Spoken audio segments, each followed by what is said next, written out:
All right, y'all. We give praise, esteem, and honor to the living Elohim in the name of Yahushua HaMashiach today. And pick this up in John chapter 5, verse 39.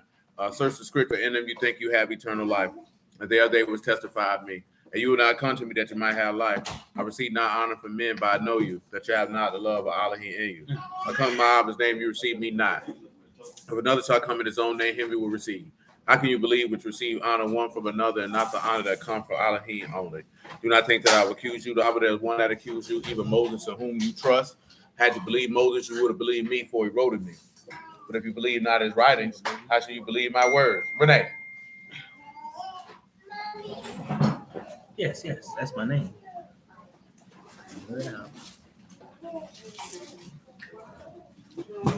Got a sophisticated kitty, man. All right, y'all. Let's get into Exodus 34 and 27. This nigga here want to come in with his arms out. He was pulling one of your moves the other day, putting himself on the internet with no shirt on. I've seen him. Y'all niggas like to be on the internet with no shirt on. Slim Ducky, you. Nigga, when was the last time you seen that? I said not you. I said him. You said he pulled one of me. Yeah, y'all be on the internet with no shirt on. When was the last time you seen that? What you talking about? He said you pulled it before. You pulled it. That's in the past. Shalom, man. Off my property. I don't care. You niggas on the internet no shirt on, showing your titty nipples. That's what you're doing. And Yahuwah said unto Moses, write you these words. For after the 10 of these words, I made a covenant with you and with Yasharal, and he was there with Yahuwah 40 days and 40 nights. He didn't either eat bread nor drink water, and he wrote upon the tables the words of the covenant, the 10 commandments. Let's slide back over here to I think we stopped in about verse 16. I started verse 16 in this same chapter.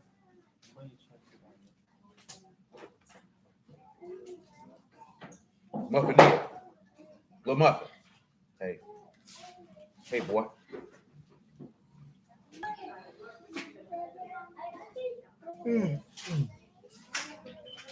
Leah.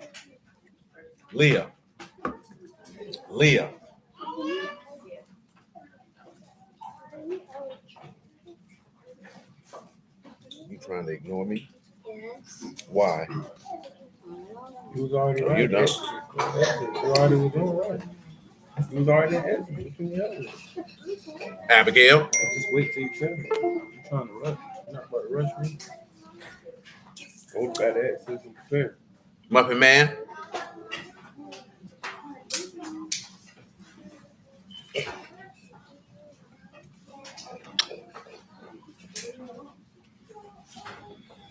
(34 and 16) Exodus. 34.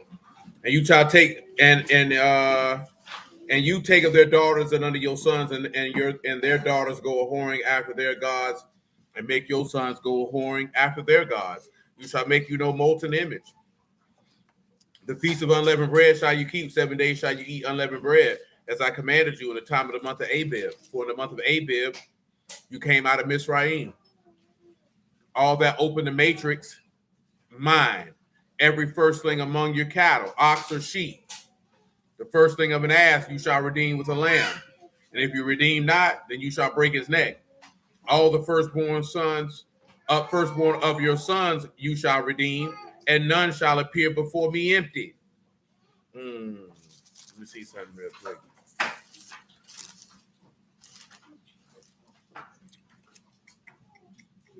And that's just dealing with his about people. Nevertheless, because that's something else. I don't got time for that, depending on the laptop. So let me ask y'all this here, right? Who is counted as a firstborn son? You asking for a direct person or what? No, I'm talking about how it said all your firstborn sons, firstborn of your sons shall you redeem. Firstborn of the mother. The first one that come out that woman's vagina. See, if y'all recall, right, a man could have literally multiple firstborn sons. A woman can only have one. She can only have one. Does that make sense to you, Doris?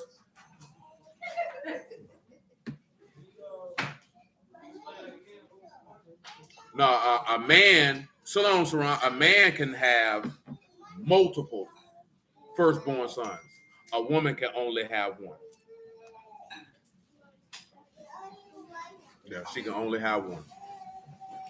And there's an example of that in the text. Do you know where it is, Doris? Well, you better go to looking, Doris. Or you're going to be Doris for about a week.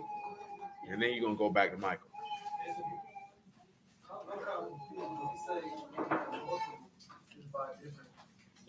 Yeah, by different women. But Abraham, Yahuwah didn't care about any of his sons. Shalom, Brother Ellis. The only son that mattered was Isaac. But he had 3 firstborn sons. If you look at it in a technical aspect, Ishmael was a firstborn son, Isaac was a firstborn son, and whatever the name of the firstborn son he had with Keturah. They would be considered firstborn sons, but as far as Yahuwah is concerned, he didn't acknowledge any of his sons except for Isaac. But your other example for that directly is Jacob, because the blessing was supposed to went to Joseph because Joseph was his firstborn son. But he wasn't the firstborn out of them all. But he was the firstborn of Rachel. But that's what in the book you see a man get to choose what his firstborn get the inheritance, right? No. The firstborn son you got from the first woman that pushed out your son, he's supposed to get it. That's why it was supposed to go to Reuben. Then, you know what I'm saying? He did what he did. Only reason I asked this, I guess I need to understand it on David. What about him? How he made Solomon the heir of the throne. Because Yahuwah chose Solomon. David had nothing to do with that. When he told him, I'm going to kill that baby, he told him that jit that's coming after this baby, he'll sit on the throne. But this baby here going to die. But the next one you have with Bathsheba, I'm going to put him on the throne. But that ain't got nothing to do with, the throne ain't got nothing to do with that. The throne can go to whoever Yahuwah want the throne to go to. But when you're talking about just firstborn period, it don't matter. You know what I'm talking about? A woman only gets one shot to push out a firstborn son. And that's it. You know what I'm talking about? Meaning that firstborn son, he redeemed, he belonged to Yahuwah, and all males got to appear, but firstborn sons, shalom, man, especially. That's what you see in the Exodus 34. Where I just read that at. Let's look at that. All the firstborn of your sons you shall redeem. Let's take a look. And we done talk about the redemption process, but just because I forgot this charger, we ain't gonna have that type of time to delve into that and direct. Kick me again, little girl. Kick me again. Oh, you did it too.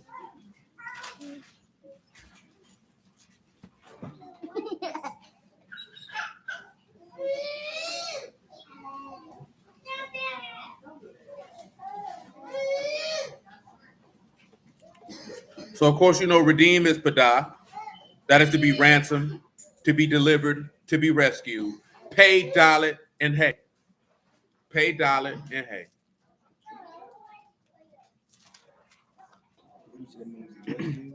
Yeah, it's ransom. Redeemed, delivered, one to be ransomed, redeemed.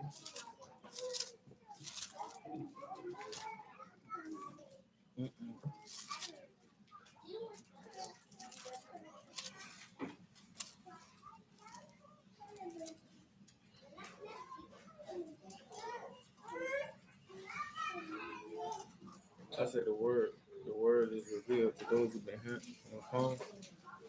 I ain't understand nothing you just said. I said the word is revealed to those that have been hung. The word has been revealed to those that have been hung. Y'all go ahead and hit that like button, tighten up on your backstroke. No, that was something else. It's for the redeemer. I can't remember that.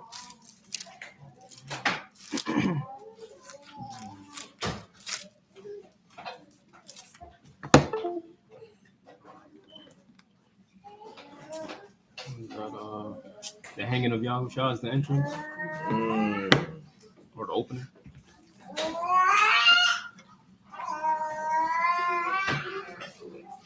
Well, I can. Let's sit back. Y'all know what that means when you had to redeem something?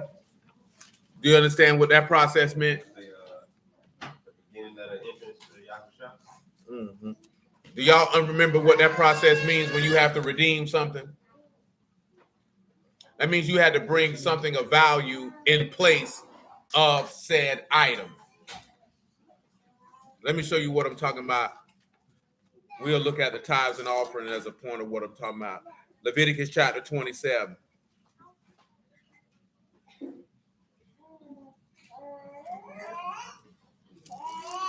Do y'all remember Leviticus 27? Because he did go to the part where, a lot of people tell you that the men only got crops and fruits and grains, and that's not necessarily the case. Because some people might have wanted to keep what they were going to bring.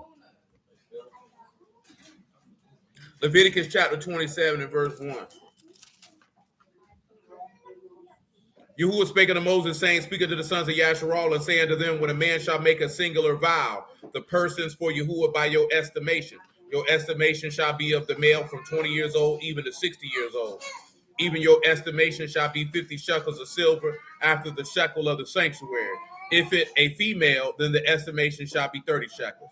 And if from 5 years old even unto 20 years old, then your estimation shall be of the male 20 shekels, for the female 10. And from a month old even to 5 years old, then your estimation shall be of the male 5 shekels of silver, and the female estimation 3 shekels of silver.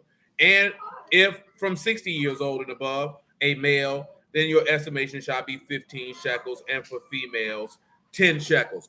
Just setting the stage for that. Now come over here and look at this particular part. Do we want to sit back? Because this one refer to Jubilee with your tithes.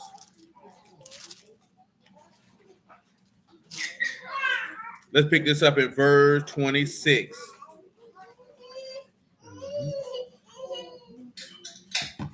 It says, Only the firstlings of the beast, which should be Yahuwah's firstling, no man shall sanctify it, whether ox or sheep, it is Yahuwah's. Always remember that there. The firstborn that come out the matrix never has to be sanctified. It was already sanctified. And why was it already sanctified? That was a trick question for you because you've already read it. Because everything firstborn that come out the womb belongs to Yahuwah. It was already sanctified to him. He told you that in Exodus 13. Did you know that? You did know that. Little Muffin knew that. Where's that then? What verse? Call Little Muffin out real quick. Doris better know. Nah, Exodus 13 and 1, y'all. Put that book down and close it and pay attention before I shut both of your eyes. Put the book down.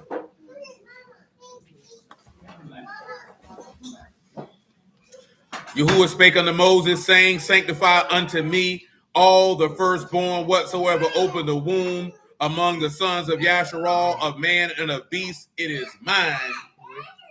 Numbers chapter 3. Get you another witness for the same matter. Go ahead.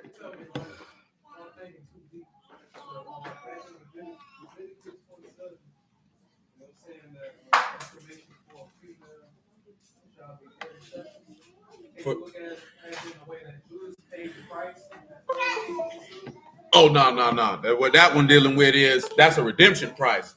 Everybody got to pay a price. The women's price is just lesser than the males.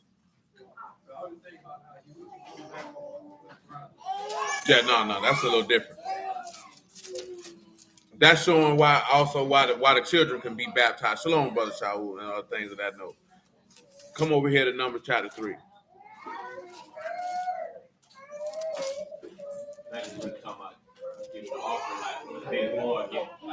Whether they born, he gave all ages, all the way up to 60.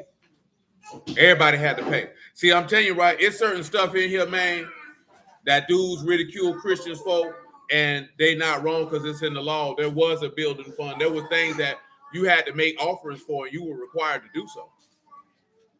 You know what I'm saying? And those things really benefited the priests because their whole entire life was dedicated to the ministering of the word to the people, which is something that the average person now don't really understand. You know what I'm saying? It wasn't necessarily to benefit what you would see now, like a pastor or what you call it. How these people be prophesying, talking about I'm speaking a word over your life, but it was a benefit to them people. That's all they did. They didn't have no land to go till and to go work. All they did was work in the temple. That's why It tell you not to muzzle out the ox that treaded the corn. That's why Paul come back and wrote that. And to give double honors to an elder, especially those who labor in word and doctrine. That's why he say, hey, labor is worthy of his hire. That's where all that stuff come from. Because that's why I would do to my, oh, it was just grains and crops. It was whatever. If you brought a sheep and you wanted to keep it, which we're going to look at it in a second, you know what I'm talking about? You had to turn, the priest would come estimate how much that was worth and the money you would give him so you could keep your sheep. You wasn't walking out of there and not giving something to you. You were going to give something up. You know what I'm talking about? See, people now, they don't want to give nothing to nobody about nothing. You want this person to serve, but then you don't want to give nothing. That's why Paul said what he said. That's why a lot of brews don't get nowhere. Yeah, that might work. Because these niggas evil.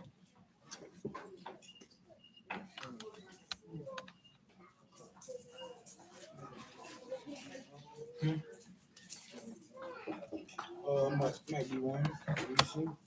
These niggas evil. They don't want to give to the poor of the saints. They don't want to give nothing to Yahuwah. Yeah, they don't want to do nothing.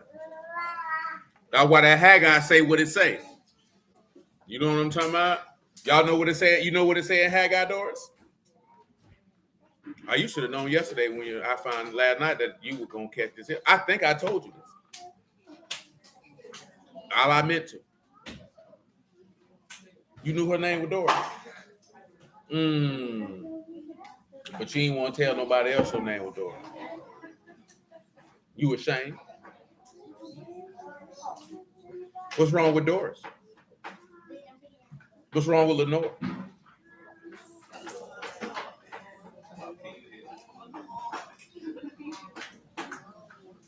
Like this here, you must want a name like this here be called Shambika.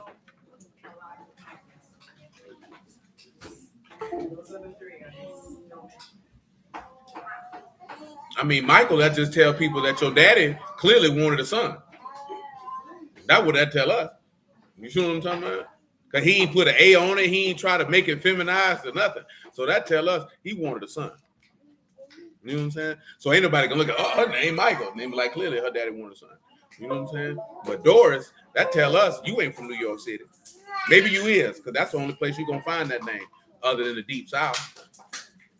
And Lenore. Now the other name, that's a nigga name. What's Lenore? Oh, it's Doris Lenore. Huh? Michael Doris Lenore. That's what I'm saying. Your grandma named Doris. How old is your grandma? That's what I'm telling you. So that's a name for people in old school New York City or in the Deep South. Because ain't nobody in modern times gonna name a child Doris.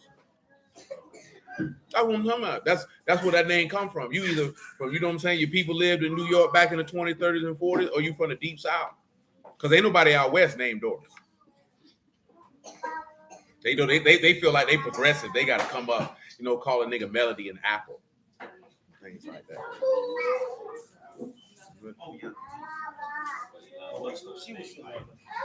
Oh, he said Al. So I don't think Saul's daughter's name was Michael.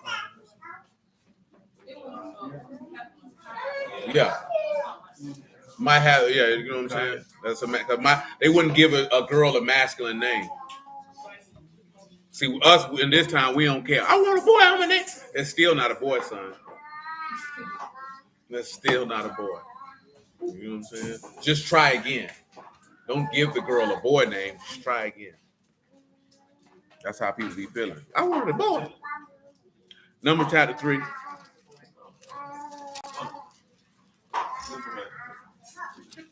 Say the next one was a boy, but you stick me with his name. What's your brother's name? That he used to get called a jar when he was little. Michael and Mason. Mason jar. Twin brothers.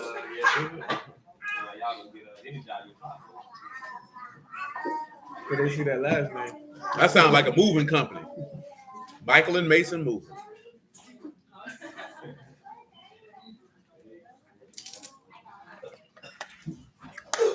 Numbers 3 and 11. And Yahuwah spake unto Moses, saying, and I behold, I've taken the Levites from among the sons of Yasharal, instead of all the firstborn that opened the matrix among the sons of Yasharal. Therefore, the Levites shall be mine, because all the firstborn are mine. On the day that I smote all the firstborn in the land of Mizraim, I hallowed unto me all the firstborn in Yasharal, both man and beast. Mine shall they be. I am Yahuwah. Y'all know what hallowed mean, right? That's set apart. That's set apart. That's right. So that means every firstborn son that comes out of a woman's womb is automatically consecrated to Yahuwah if they are of the seed of Yasharal. That's automatic. And that's done because he slayed all the firstborn in Egypt. Now we'll get to that spiritual wise, because everybody that comes through the matrix, a Yahusha will be considered firstborn, even though he has birthed many children. You understand that? How you understand that? I'm trying to get you right so I can get you a husband, and you right now you're failing. I don't want to get you no nigga off the trash heap. You better than that, ain't you? Better than that. All right then. And I want you to be able to come in there and say plainly, my name is Doris Tutson. That sound like a wife. I ain't gonna front. That do sound like a wife. She don't sound progressive. She sounds traditional. Sound traditional. You know what I'm talking about? That sounds like that's somebody they can say, that's my wife, that's Doris. That's dope. She don't play no games. She don't play no game. 10 of them children. See, you like this here. You woke up talking about, oh, that's my wife, Bomb Quisha. Now you upset. Look how you laughing. You almost was there.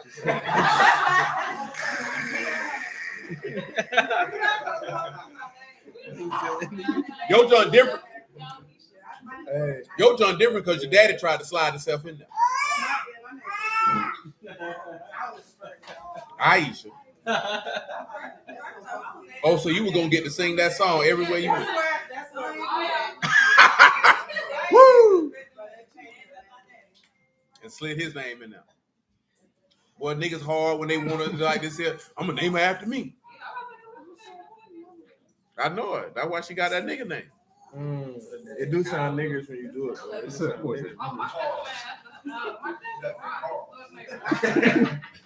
Ronche. Ronche. Raunchy. Henrietta sound traditional. Nah, Henrietta sound like my name Henry, and I wanted a Henry. This is my wife Henrietta. Sit down, Carl. Sit down. No, at least. So listen, right? You seen that in Exodus 34. It's a reason why that mentioned. We didn't talk about this before. You like this here, right? Your mama had a son for you. So see, that's a firstborn son. See, I'm not my father's oldest son, but I am a firstborn son. I'm my mama's only son. You know what I'm talking about? My brother Rico is the oldest from their mama. You know what I'm talking about? We know Lil Johnny the only one. You the only one. Oh, so he don't count. See, he ain't been sanctified. He had to go get himself sanctified. I ain't know. Oh, that's right, you did. I thought it was everybody Pacific. Oh no, you got to be the firstborn jump out Mom Dukes. I thought all of us were Pacific. No, he said no. He ain't firstborn son from Mom Dukes. No. Oh, that makes sense. Yeah. You firstborn, Monte? From your mama? From the woman. Yeah, it's from the woman. So his dad ain't got no son. Who do that? No, he got it, but he don't count to Yahuwah. He don't belong to Yahuwah first quarter. All firstborn that come out the matrix belong to Yahuwah first quarter. It's the mother. That's why he said come through the matrix. But a man probably wouldn't have did that though. No, I feel what you're saying. Yeah, that makes sense though. She had a son. If she had a son already, you kind of like Back in the day, right, because you ain't gonna get what you asking for.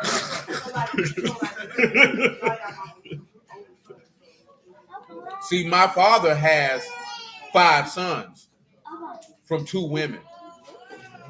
My brother Anthony, who named after my daddy, is the firstborn son of his wife, and then it's Edward, and then it's Champ. I said 5, but it's really 4. It's Edward and it's Champ. You know what I'm talking about? And then my sister. But my mama, I'm the only son my mother had. because we first want to come out the matrix. What'd you say? Oh, you 10 years too late. No, she said why you mentioned her. I know I wasn't talking about her. I'm talking about my other sister. No, I know that's what she's saying.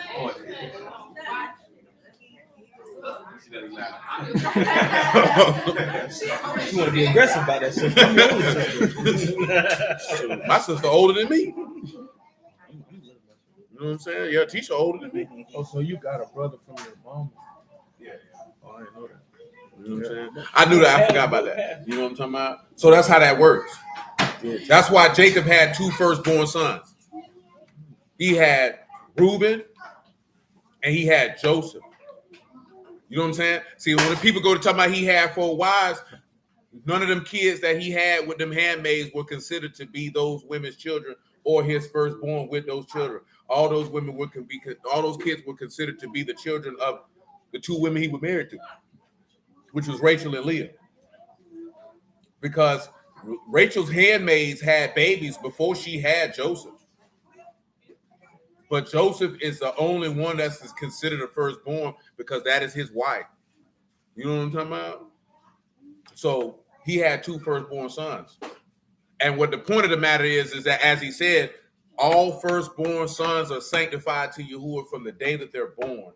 And they belong to Yahuwah off top. They don't have to be consecrated. They don't have to be anything because he already did it. You know what I'm talking about?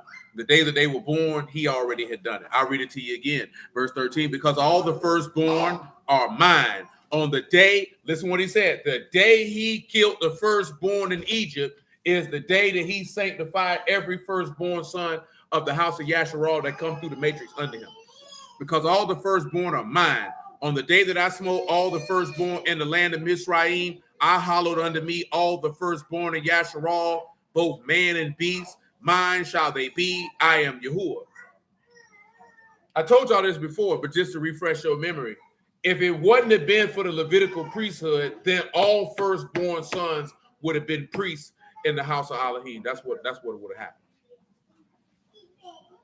And you just seen that in verse 12. I've taken the Levites from among the sons of Yasharal instead of all the firstborn that opened the matrix among the sons of Yasharal. Therefore, the Levites shall be mine. Let's look at what that means when he said that they will be his. And what does that mean?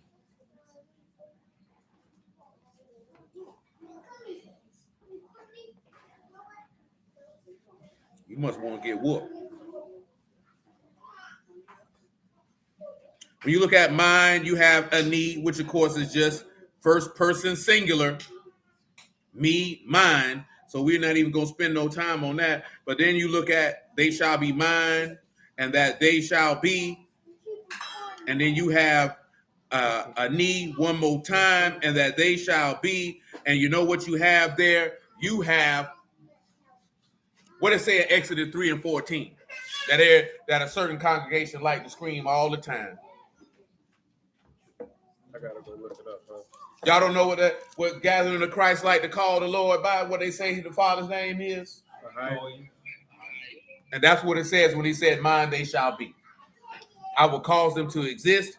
I will cause them to come to pass.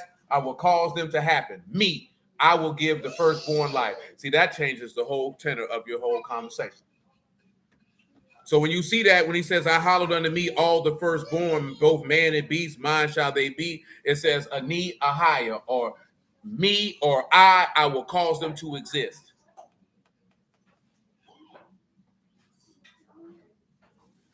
Said they were supposed to be a nation of kings and priests, but became a nation under kings and priests because of transgression. Indeed. But do y'all understand what that says right there when he says, mine shall they be?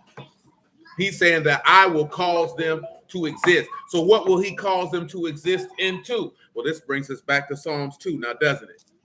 Let's take a look at Psalms 2 and 7 on general principle.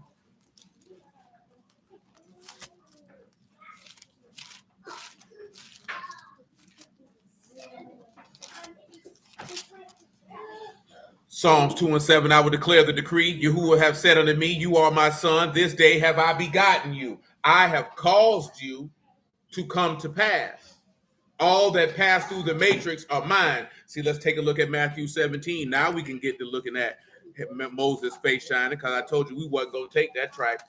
But just looking at Exodus 34 with Moses' face shining, that's lazy. Matthew 17:1.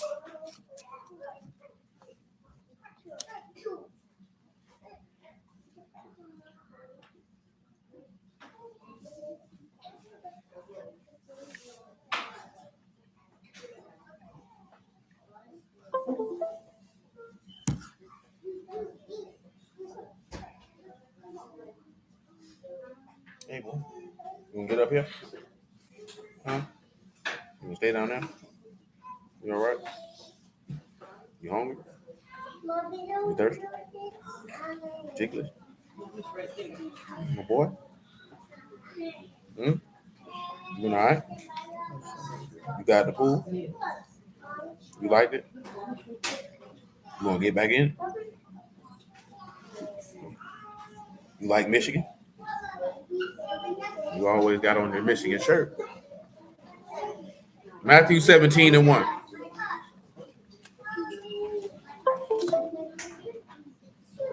After 6 days, Yahushua take Peter, James, and John, his brother, and bring them up into a high mountain apart, and was transfigured before them. His face did shine as the sun, and his raiment as white as the light. Y'all remember what verse in Ecclesiastes go with that? Wisdom calls a man's face to shine. Well, what is wisdom? Departing from evil. The fear of Yahuwah, that is wisdom. Departing from evil, that's understanding. So what caused Yahushua's face to shine? The same thing that causes Moses' face to shine. It was the reverence and honor they had for Yahuwah. That would cause their face to shine, and that's wisdom. Because you know why that's wisdom? Because now you're going to know how to carry and conduct yourself. You can't carry and conduct yourself without the reverence, honor, and respect. Most people don't have no reverence, honor, and respect for a masculine figure. They're trying to take that from you.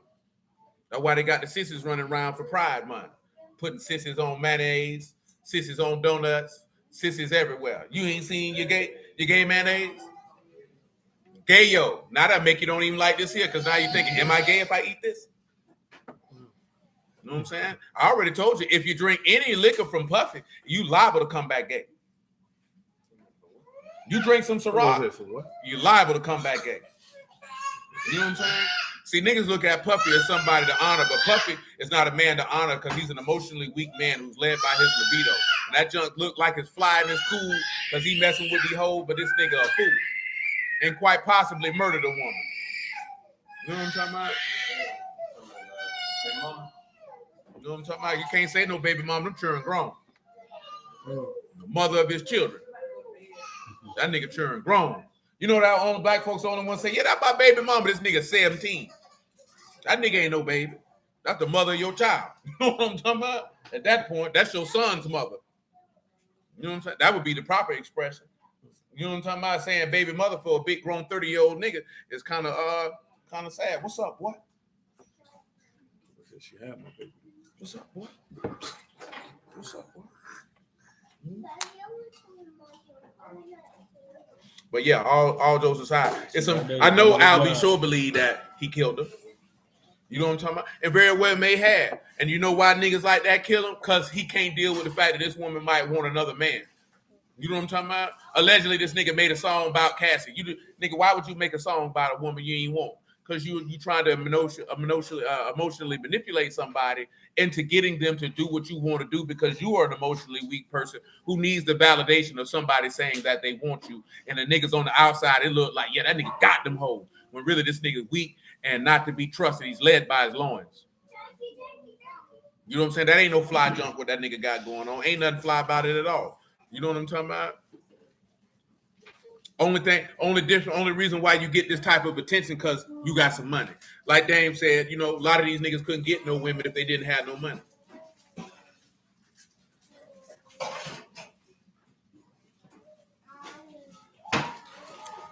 And some of you should have seen that when you were younger. You knew the niggas who could get women based off of just who they. That's why them niggas mad about the nuclear physicists. And I'm supposed to have a good job. You want a woman to like you because of your occupation.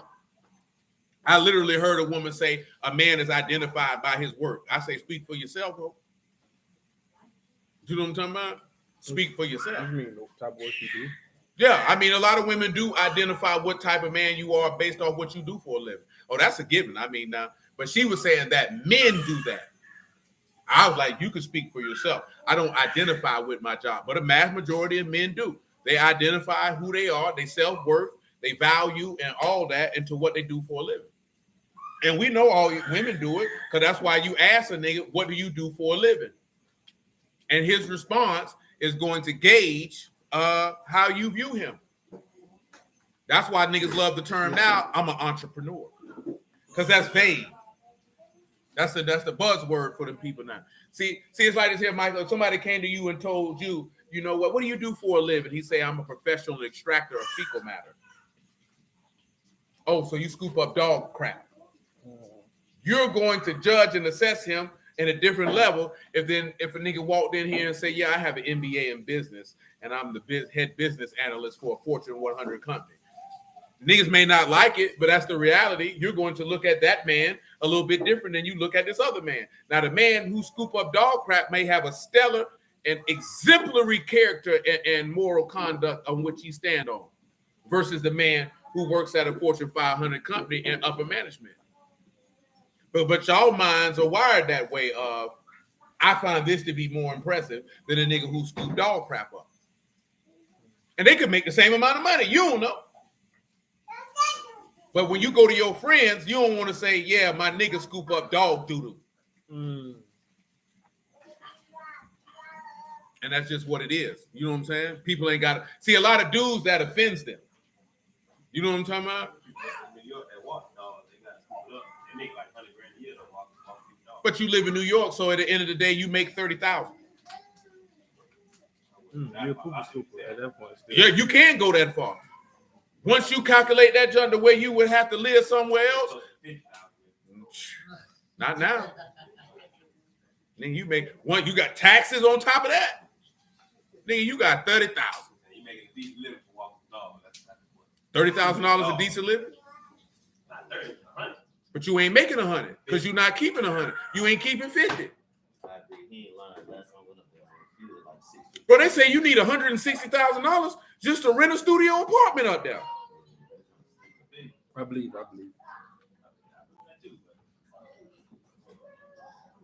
Yeah, man. Nigga, New York dollars don't go that far. Nigga walking dog in Florida made 40K. He all right. No, he ain't all right. He can take care of himself. And you satisfied with that? I said, that's all right. That's all right. So I'm gonna say, but as a man, you satisfied with that? That does it for you. I'm just saying. You can survive. You ain't gonna be on the street, man. You ain't gonna not in America. You can't survive on America no more with $40,000 a year. No, that's over with. We gotta cancel all that junk. Nigga, that junk over with. Nigga, junk ain't finna get better. And nigga like this, I made $40,000. Shoot, $40,000. You as a paycheck away from the street. That's right. You know how much you spend. Use a paycheck away from the street. And you don't got no roommates. You stay by yourself. You a paycheck away from the street. And let's just go and be honest with it and deal with reality. Don't be like a woman and tap me, boy, you good, boy, you making $45,000. No, that nigga ain't good. You still ain't good. You still ain't good. That's why these women don't want to marry niggas right now. That thought process, that's why they don't want to do it. This nigga say incrementally, I'm gonna go from 45,000 to 48.5, baby, in about 5 years. She like this here. Guess what? That same nigga who making 45,000 think he supposed to get a plethora of hoes. That's horrible. That doesn't work anymore. Nigga, the goddamn gas $5 a gallon. Niggas don't say nothing. Bruh.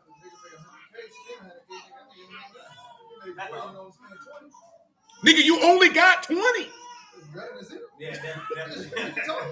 Man, you know what I'm talking about is if you was a 30-year-old man, a 35-year-old man talking about nigga, I got 20, you ought to climb up on the top of the highest building in your city and jump off. Cause you comfortable and you cool with that. Man, stop. Nah, that just only cool when you like 18, 19. No, that's not good because you hoping to save money. Your purchasing power is decreasing every year. So you haven't made that money make any money. So you're really in the same spot or further behind. Reality, you're going to be further behind. Because listen, no, it's not no average. Because if you keep that 20, you really at the 20 that you saved, you probably got 11.5. You know what I'm talking about? With your purchasing power, bro. At the rate this stuff going right now, bro. Nigga, you see what's going on out here? Inflation of 10%, not 50%. Okay, you could say 50% all you want. Nah, but he's saying across all the commodities though. Like once you paying double for gas, double for groceries, and the money ain't double worth for nothing. everything, you hit that junk is half. Nigga, that junk ain't worth nothing. That dollar bill ain't worth nothing. It's worth nothing. I feel you saying. Yeah, but I feel you. You gotta think bigger with you, right? But I'm just saying, I ain't got to think nothing. You can't do nothing with no 20 bands, man. As no grown man. the average person don't got 20 bands. I don't give a damn what the average person got. I'm talking about the niggas thinking I'm good with 20,000. You're not good. You alright. No, you're not. Because the minute something happened, nigga, you done. Are you talking about like 20,000 savings? Yeah, like 20K. You got 20K. No, it's not, because it's not making you any money. You're losing. No, after no. If a person Most niggas don't got. It doesn't matter. I see you worry about what most people got. That's what I'm saying. But regardless, if you just got 20,000 sitting here, and it's not doing nothing for you, you're not winning, you're losing. Because that money is losing power every day it sits. So it's worth nothing to you. So no, it's not, because in the long run, it's going to be worth less than it is today. So that's not benefiting you. Saved up, it used to make money. That's how I feel what he's saying, but most people ain't thinking like that. So they're gonna lose. That's why he's saying that's not good. That's why you keep saying the average person losing with them 20, bro. That's all he's saying. Okay. And you saying it's cool to have 20, he's saying it's not cool because you losing. No, it's cool to have 20 if you're gonna do something with that 20. If you just got it, you're losing. Because you keep saying 5 years, I got my 20. 5 years later, that junk gonna be gone. That junk will be 5. It's gonna be evaporated. If it's just It's like the condensation. The water get the You're right on the grand scheme of things. If you in a big And that's what I'm saying. As a man, if you 30 years old, well, I got 20,000, I'm straight. That's laughable. And then I'm talking about what you gonna do with it 5 years. Everyday American, they like. I don't give a damn about the average day, everyday American. I'm talking about a man. What a man's supposed to do. You know what that man told you if he came back with that talent. You wicked and slothful servant. You ain't multiplied what I gave. You still got this same funky 20. Talk about you straight. You ain't straight. I'm straight, right? I'm straight, Lord.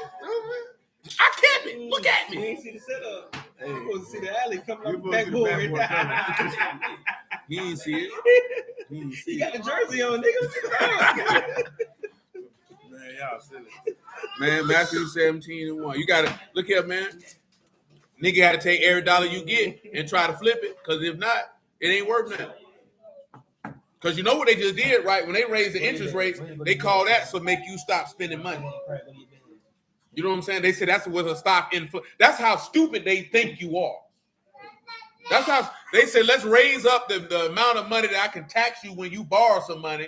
Because now they telling you that means they believe that that's how they get you with the credit card and all that junk, get your credit up. Because now they tell you to do all this here. You've been borrowing and doing all this here. And now I'm going to tax you for it. Just like when they go to talk about when people look at a mortgage, they don't look at the mortgage based off the interest rate. They look at it versus their rent. So you know what I'm talking about? So they're looking at you like you stupid. They sizing you like you stupid because you supposed to know the money ain't the inflation ain't got nothing to do with the interest rate. It has to do with the fact that there's nothing backing the money and you keep printing it. So you're putting more money in circulation. So they say if we raise the interest rates, that'll stop people from spending money, which will stop the demand, which will make the inflation go down. That's insulting to your intelligence. And that's why I say niggas gonna lose because you buy that crap. You believe that's a real financial system. No, you're being scammed. You're being scammed and they dropping about this much of raw ungrieved meat in your backside. And they ain't even got the common courtesy to give you a reach around. That nigga gonna reach around. You ain't seen Full Metal Jacket. You don't know. Nah, that's something he said that's disrespectful to a doggone to a whatever you call them niggas when they in basic training in the Marines. I don't know what they call them. Matthew 17:1.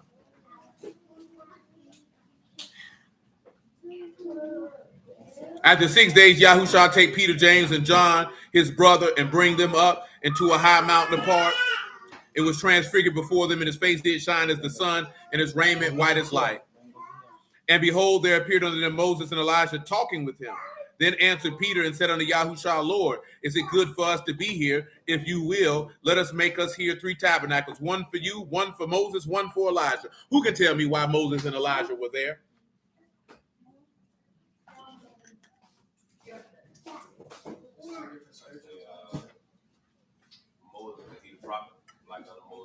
Look at it. Got caught up. No. And that is the other one, because he got to come and turn the people back under Elohim like Elijah did, and of course because Yahushua is a prophet like under Moses, that's why they there. Let's continue. While he yet spake, behold, a bright cloud overshadowed them. Behold, a voice out of the cloud, which said, This is my beloved son, in whom I'm well pleased. Hear you him. And when the disciples heard it, they fell on their face and were so afraid. Yahushua came and touched them and said, Arise, be not afraid. Oh, no, so say afraid. And when they had lifted up their eyes, they saw no man save Yahushua only. And as they came down from the mountain, Yahushua charged them, saying, Tell the vision of no man until the son of Adam be risen again from the dead. And his disciples asked him, saying, Why then say the scribes that Elijah must first come? Yahushua answered and said unto them, Elijah truly shall first come and restore all things. But I say unto you that Elijah has come already, and they knew him not, and they've done unto him whatsoever they listed. Likewise shall also the son of Adam suffer of them. Then the disciples understood that he spake unto them of John the Baptist. Why would John the Baptist be mentioned here, Doris? In regards to Elijah. Why is John the Baptist mentioned here, Doris?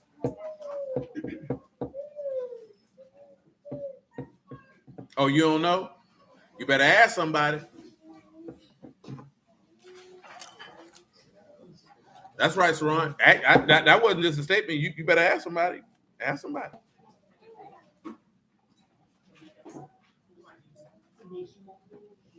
Oh, you don't know who to ask? Just pick somebody, Doris. Monte turned his back on you.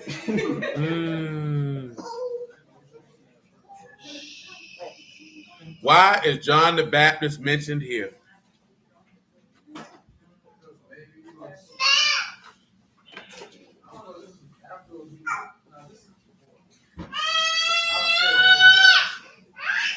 John the Baptist is one of the apostles that Yahushua told his mother to be the son now. Oh no, John. This is John the Baptist. His cousin. He was dead by that time.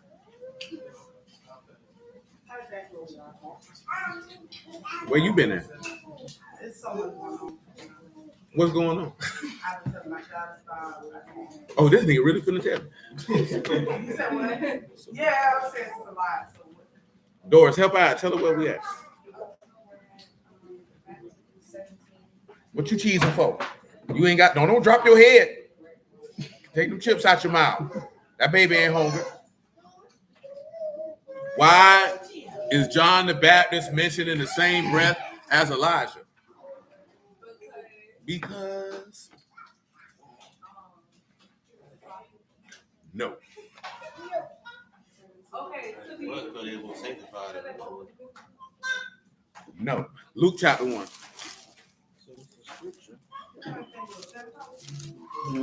No. Where Boop at? Boop done hid. She done slid. She around that line with Lee. That's what she doing.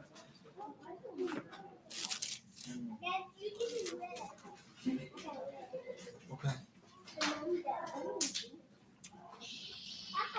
Quiet time. Quiet. I'll make sure I got the right spot.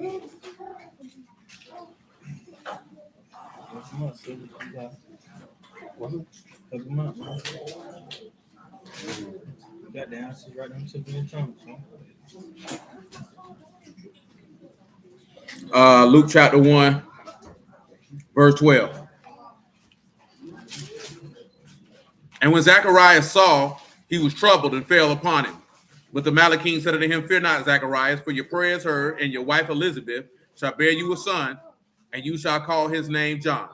And you shall have joy and gladness, and many shall rejoice at his birth. For he shall be great in the sight of Yahuwah, and shall drink neither wine nor strong drink. He shall be filled with the Ruach HaKadosh, even from his mother's womb. Many of the sons of Yasharal shall he turn to Yahuwah their Elohim, and he shall go before them in the Ruach and power of Elijah, to turn the hearts of the fathers to the children and the disobedient to the wisdom of the just, to make ready a people prepared for the Lord. Now, see, Saran mentioned the two passages, but a lot of people overlook that fact that Gabriel told him that he would come in the power of Elijah. What does that mean? What are some of the elements that you know he came in the power of Elijah? Because he stayed in the wilderness. Do you know how Elijah was described, Janisha? Do you know? Ooh. You know how he was described? Help outdoors. Help outdoors.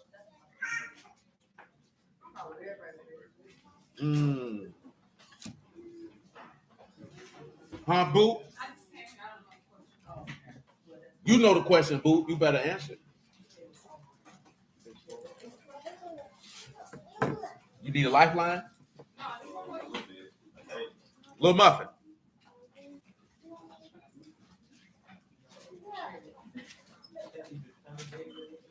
Wow. How is Elijah described, Boo? Think quick.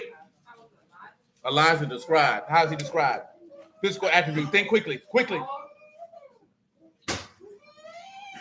No. She said bald. Bald. Right. Come on, little Muffin. Quickly, quickly. Correct, but not a concept.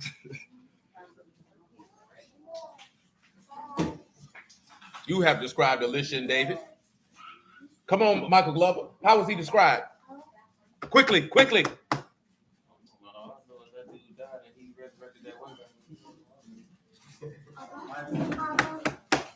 Come on, Monica. How was he described? Quickly.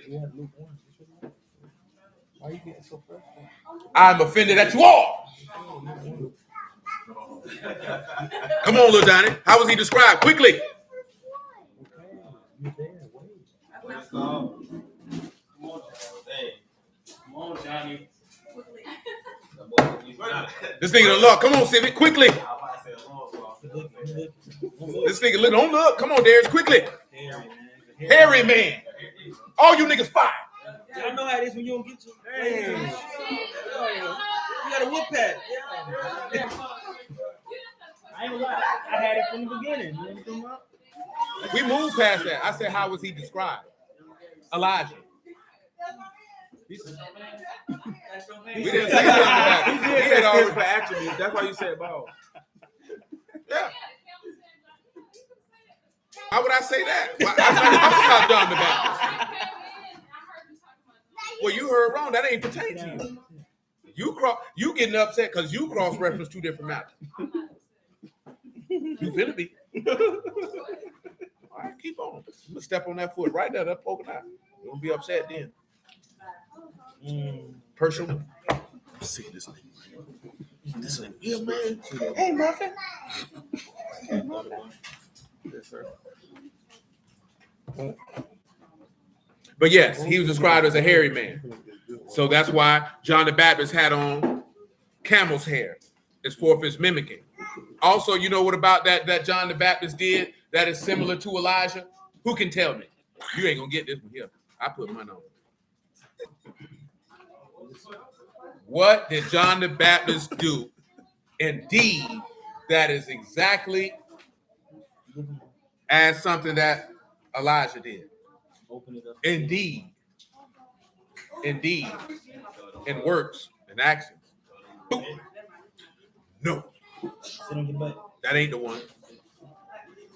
Elijah did tell them to repent, and so did John the Baptist, but that ain't the one. So, nope. Repent?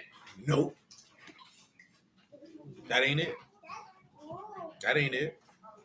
Baptized? No, not baptized. Prayer? No. I don't think nobody gonna pick this one out. I'm gonna see how close you pay attention. Huh, Stanley? You know the answer to that?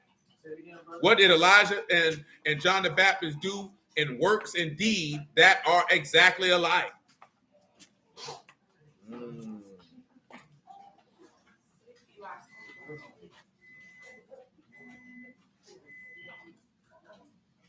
He boy stuck like Chuck. Like Chuck. Boop. Boop. Boop. Civic about to read it. Boop. What you got, Civic? I'm gonna see how close you pay attention to the text. That's what I'm trying to see. Huh? What you got? You say you think you know. Go ahead and show. When he baptized who she got the spirit. Like Elisha got the spirit. He didn't baptize Elisha. Elisha asked, if I see you when you taking up, can I get a double portion? You got something for that, sir? You're right. That's wrong. No. Let me ask y'all a question. What got John the Baptist murdered? John the Baptist, the daughter asked for his head. Yeah. That ain't what got him murdered. Well, that's what he physically got him. He didn't tell that to Herodias, though. He told that directly to Herod. But what did Elijah do? Now, see this here, right? Google ain't gonna help you out. You can't get this from no Google, baby. I ain't gonna lie, yeah. I tried that years ago. I can't hear you. That don't work. You gotta know the book. See, now listen, right? Herod would be considered to be what at the time? A king, a ruler. He rebuked him to his face, and that's what Elijah did.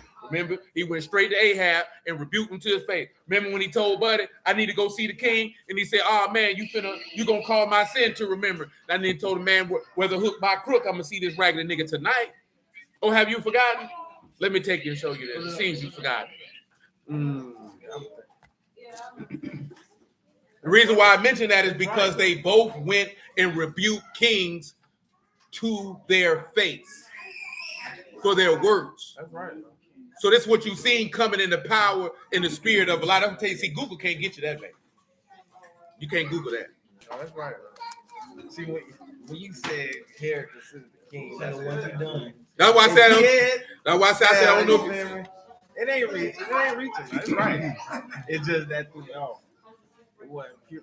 Let me see what I want. Herod was a petty king.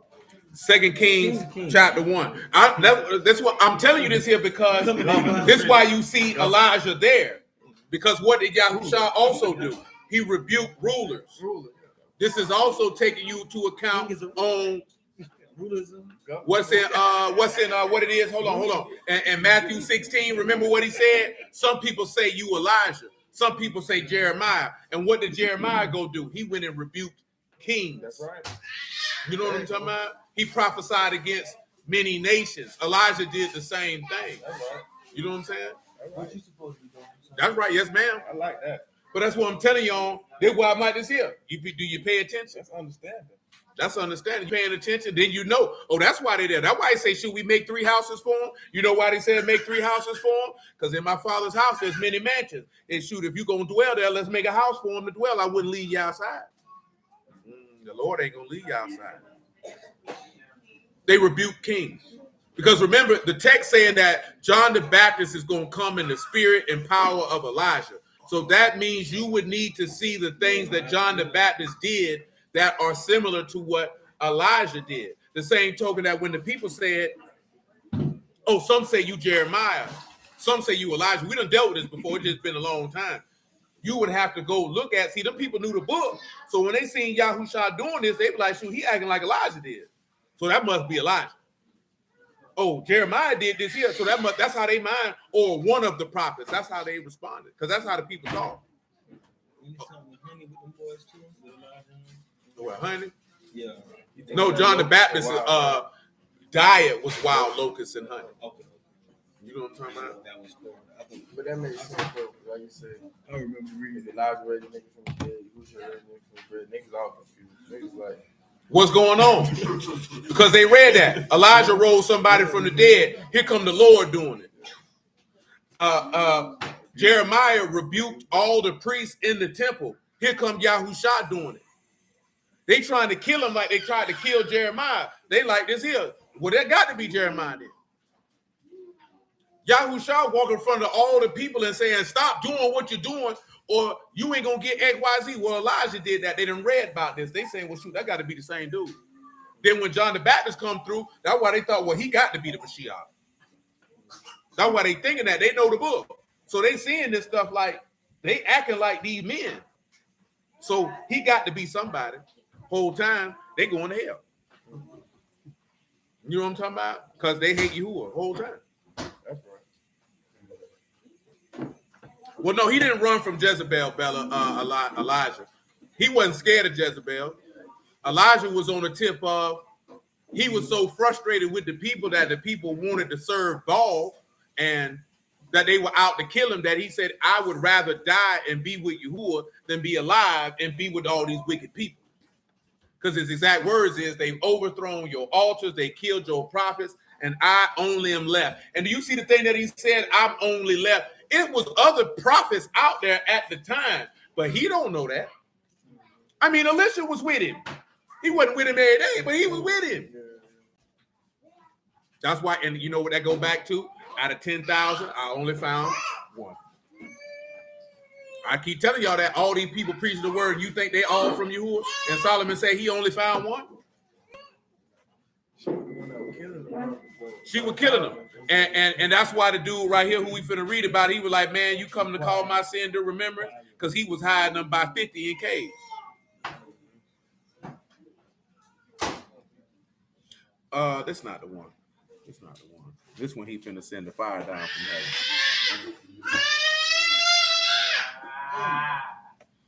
Hold on.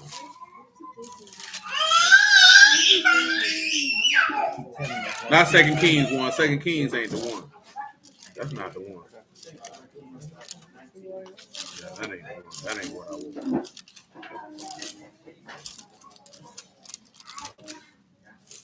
Y'all would have got that one. 18 and 1. I told you, I said y'all might not pick that one up. I ain't read about him. And it came, this is 1 Kings 18 and 1. And it came to pass many days that the word of Yahuwah came to Elijah in the 3rd year, saying, go show yourself to Ahab, and I will send rain upon the earth. Elijah went to show himself unto Ahab, and a sore famine in Samaria. Ahab called Obadiah, which the governor of his house. Now Obadiah feared Yahuwah greatly. For it was when Jezebel cut off the prophets of Yahuwah that Obadiah took 100 prophets and hid them 50 by 50 in the cave and fed them with bread and water. Know what he fed them with? Water and word and spirit. Y'all remember that's another place where he talking about when he said that with Micaiah, put him in the prison house and give him the bread of affliction and water. If you suffer with him, you'll reign with him. And Ahab said unto Obadiah, go into the land under all the fountains of the water, under all the brooks. Peradventure we might find grass to save the horses and mules alive, that we lose not all the beasts. So they divided the land between them to pass through it. Ahab went one way by himself. Obadiah went another way by himself. And as Obadiah was in the way, behold, Elijah met him, and he knew him and fell on his face and said, you, that my Lord Elijah. And he answered, I, go tell your Lord, behold, Elijah. He said, what, have I sinned, that you have would deliver your servant into the hand of Ahab to slay me? As Yahuwah your Elohim live, there is no nation or kingdom whither my Lord have not sent to seek you. And when they said, he is not, he took an oath of the kingdom and nation that they found you not. And when you say, go tell your Lord, behold Elijah, and it shall come to pass, as soon as I'm gone from you, that the Ruach of Yahuwah shall carry you from whither I know not. And when I come and tell Ahab he cannot find you, he shall slay me. But I, your servant, fear Yahuwah from my youth. Was it not told my Lord what I did when Jezebel slew the prophets of Yahuwah, and how I hid 100 men of Yahuwah prophet by 50 in the cave and fed them with bread and water? And now you say, go tell your Lord, behold Elijah, he shall slay me. Elijah said, Yahuwah of hosts live, before whom I stand, I will surely show myself unto him today. So Obadiah went to meet Ahab and told him, and Ahab went to meet Elijah. And that's what it is. And then, of course, you know, he went and told Ahab about himself. And then, of course, you know what happened. You know what happened. He slayed all the prophets of Baal, made them all fall, made them sound like fools, and told the people, how long will you differ between two opinions? If Yahuwah be Elohim, serve him. Now, we still dealing with all this here, and we still talking about a firstborn. Come on back to Exodus 34. Now we'll tell you this here better. The only reason, y'all know the reason why Elijah had to get from around Jezebel. Y'all know the reason why. Well, how else was Elisha going to be able to take up his mantle?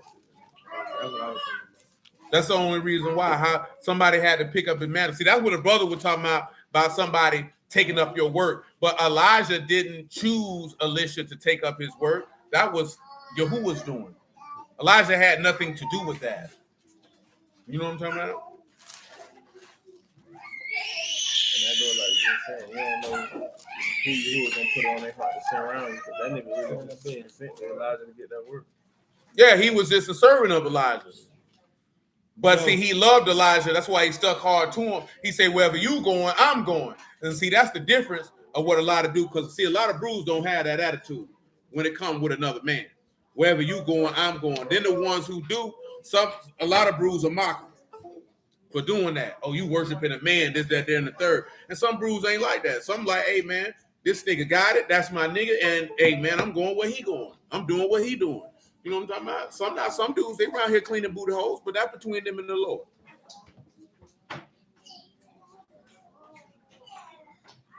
I mean, in all honesty. Now, where we was at, Exodus 34, verse 20. So remember this here, right? All the firstborn sons shall be redeemed. What was your sentence again? What we had? Pay, dollar, and hay. That's what it was. Muffin man. What was you saying, bro? I said the hanging of Yahusha is the entrance. So when we look at this here, right? We talking about redemption, redeeming. All firstborn sons got to be redeemed. Why do all the firstborn sons have to be redeemed? We already read it, so. Because he killed the firstborn of the Egyptians. It's not necessarily even a payback. So I'm going to rescue my firstborn because I didn't rescue their firstborn. You know what I'm saying? Well, see, there was nothing that any of us did to get, because we didn't lose anything. So remember, remember in Exodus 13, he telling them this. We hadn't even crossed the Red Sea when he said all the firstborn of mine. You know what I'm saying? We hadn't even got all the way up out of there yet. You know what I'm talking about? So basically, what are you sitting back looking at? See, let's take a look at something in Micah.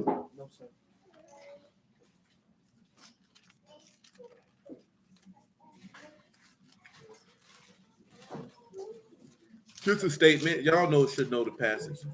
It's just a small statement.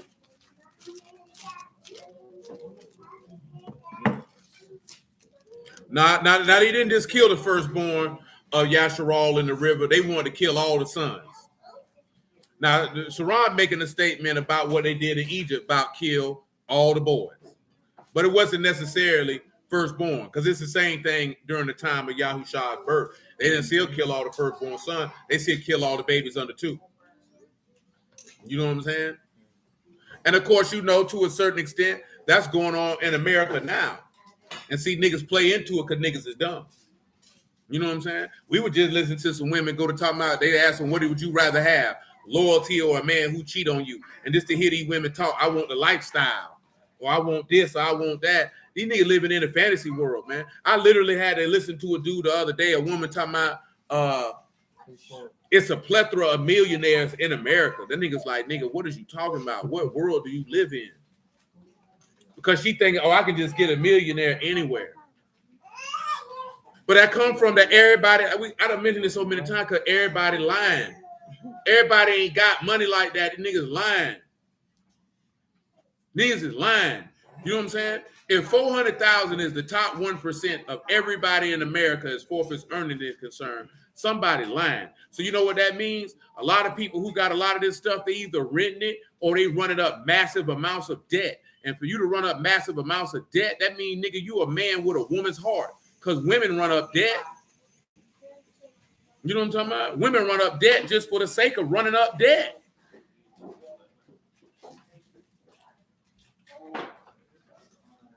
You know what I'm talking about? You give women a credit card. That's why they always done told everybody, credit, credit, credit. They sold that to women. Women bought it. You know what I'm talking about? It's been years. They mock Lil Duval for years. That nigga said, I don't use no credit. They mock him like he's stupid. You know what I'm talking about? But what's stupid about I don't have to pay you back? Because most people are not getting debt and leveraging that to make money. You know what I'm saying? Most people ain't doing that. It's only a small amount of people that are taking somebody else's money and leveraging that to get assets to make them money. It's only a handful of people who are doing that. Most people are not doing that. Oh, no, it's not off subject. It's right online. Mother Sharona wants to know, what does that mean that Elijah must first come to restore all things before Yahuwah returns? And we shall look at that in a moment. Because it can pertain to a little bit of redemption. It needed some redemption to go down during the time of Elijah. Y'all know what was going on during the time of Elijah? If you don't know, I'll tell you. You had Ahab sitting upon the throne, and y'all know what he was doing. He was ruling with his rotten, funky hoe of a wife named Jezebel, who loved to tell false prophecy lies and worship other gods, mainly Baal, because she liked balls, unfortunately. Cow balls. That what you like? His leg, brother, get his leg. Oh, that's Boo Boo. Oh, welcome, son. Welcome. Oh. Whoa, that's on your clothes? Oh, Stay over there. that's my boy. Oh, I ain't kicking over. People, Johnny, you ain't get Man, right, don't take that nigga somewhere. Can't get it over here. Can't get it on me. That's your son. The words like this here, make sure that dude stay over there. I might got on green, but I don't want no green. To the sink and bathe him. Yeah, what kind of milk you gave that boy? Some dude was thinking that. That boy eating bad to come out like that.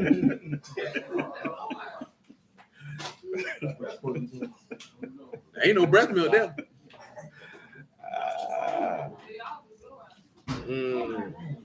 Muffin got doo-doo on. Not like that. And that because I ain't put the diaper on good. Muffin just was around there playing with the baby, butt exposed, and got exposed.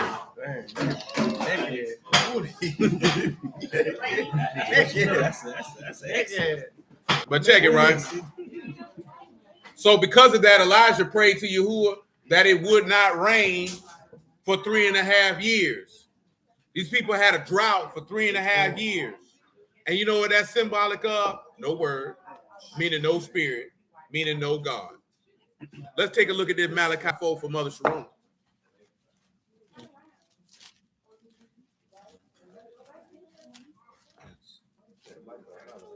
Malachi. We're going to get Mike in a second. Mother Sharona asked you a question, so I'm going to get that out of the way. Malachi 4 and 4. 4 for 4. Let's get it. Tubby, man. Hey, Mom.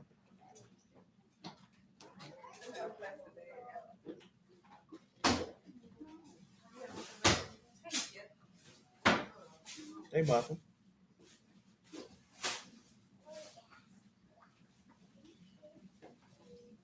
Malachi 4 and 4. Remember you the law of Moses, my servant, which I commanded unto you.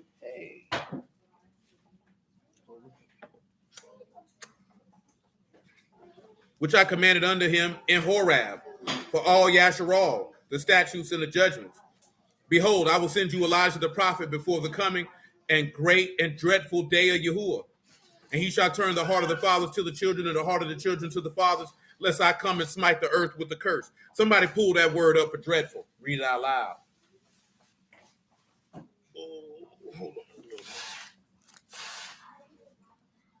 There you go. Y'all ready? Means to fear, to revere, be afraid. What's the word though? Y'all ready? Yara, Yare, Y'all ready? hip hop, hooray. So with that being said, this will be the day that you will reverence Yahuwah. So now we have to talk about something that we talked about last night. I want you to come look at Exodus 34 one more time.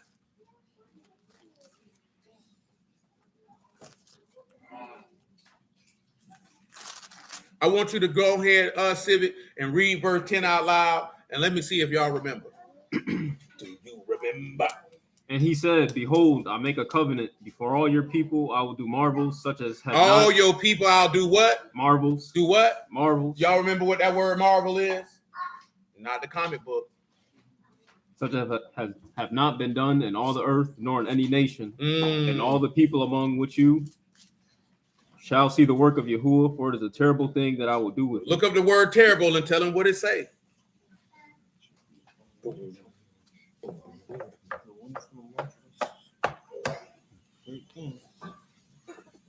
Oh, same word for dreadful.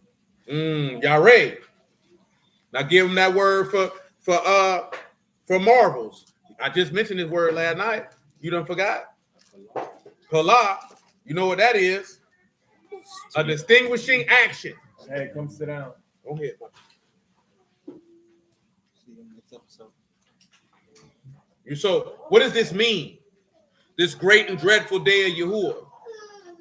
Well, let's look at some of this stuff with John the Baptist. Because guess what John the Baptist has to do? Matter of fact, pause. Come over here to John chapter 1.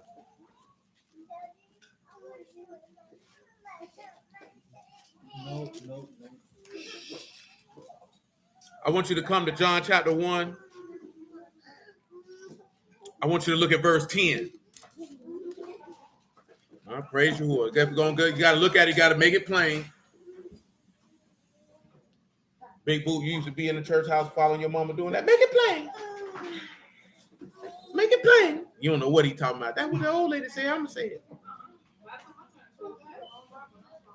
it. I told my church, well, I need my mama. I ain't need her no more. She wasn't read long, but I will. See, I was in here taking my rest. I ain't want to hear none of this stuff. I don't care about this God stuff. Where that weed at? What you talking about, oh Lord? What you was around there doing, Doris?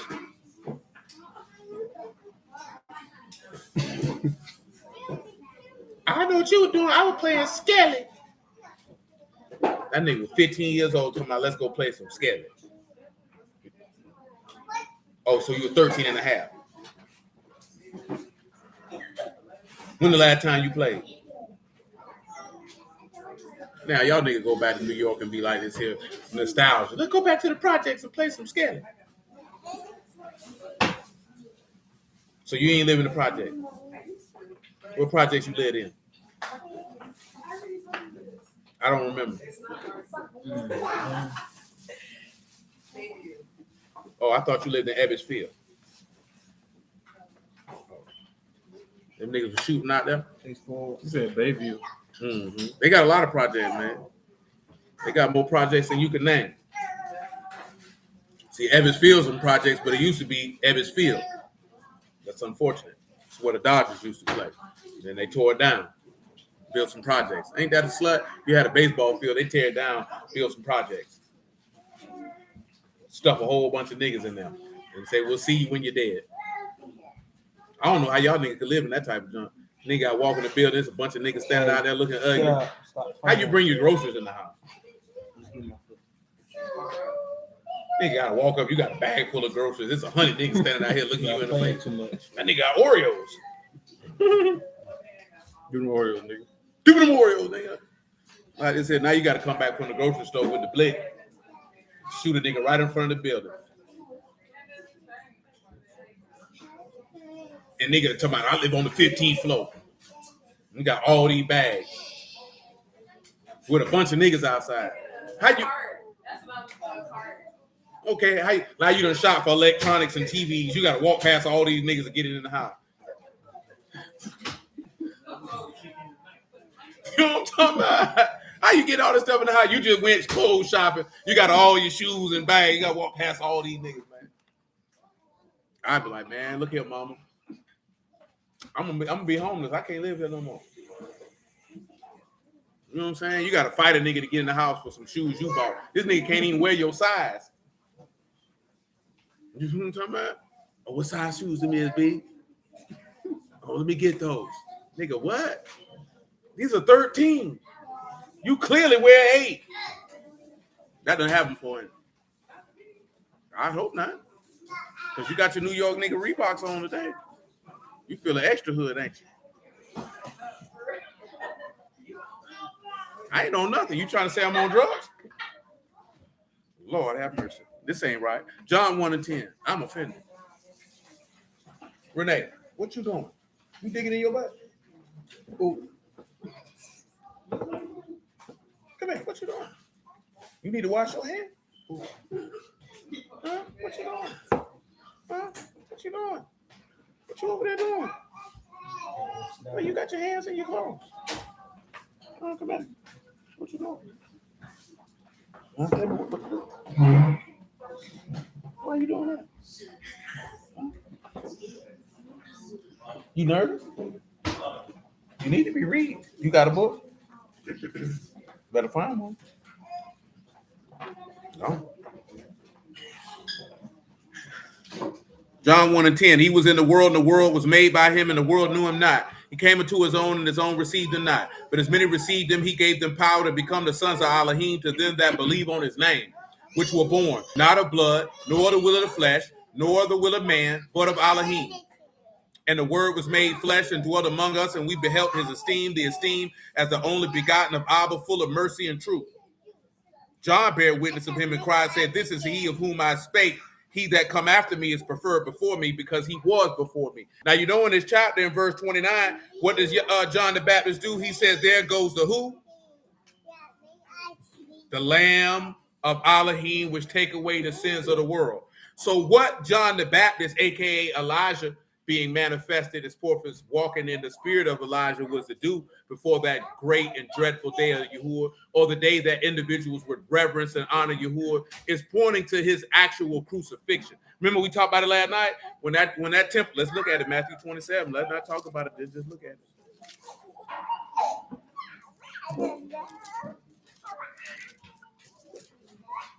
Hey, y'all over there playing? Come on, Joseph. It's time for a whooping. Yeah, it's time. It's time to make a change. And we are the people who can do it. You see me smiling? Yeah, I'm finna whoop you while you naked. That's the best whooping. Yeah, put that bathtub on, let you get in there and get nice and moisturized. You like that? Nobody. Exactly. What you might do you like that? You know what I'm talking about? Catch you coming up out of there? Pop, pop, pop. Nobody. Where you learned that? Shoot, I grew up with niggas. They told me about that time. A couple niggas said, yeah, I definitely got caught coming out the bathtub. Strap, strap. And it's your turn, Joseph. No, ain't got nothing to do with Hezekiah. It's me and you, nigga. Me and you. I'm finna put trademarks on your behind. Yeah, throw it away.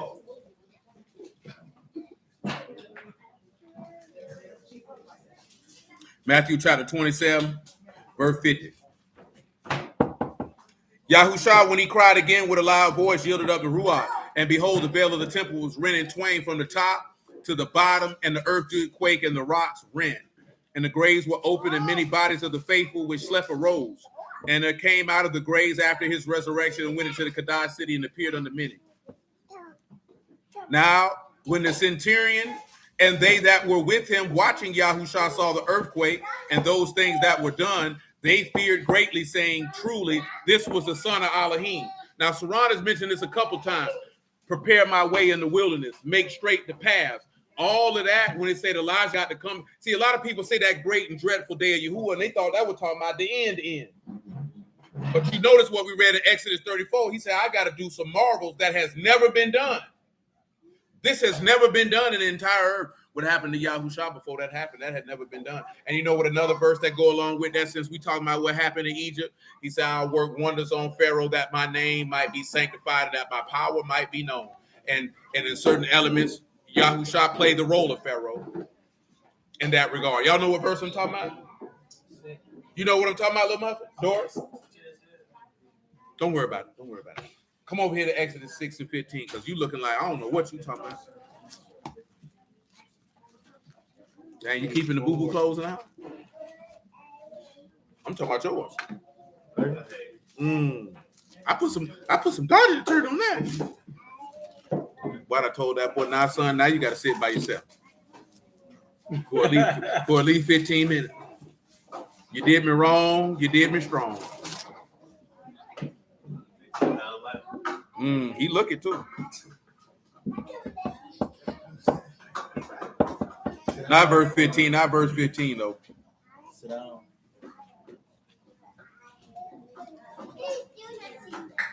That's not it. Might be trying to find it.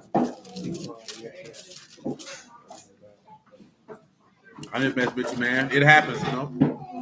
Doggone diapers ain't super absorbent like they claim them to be. Abby? What's wrong with Abby? What's wrong with Abby? She was session, and they used to see material. Sit on the bottom, get off. Huh?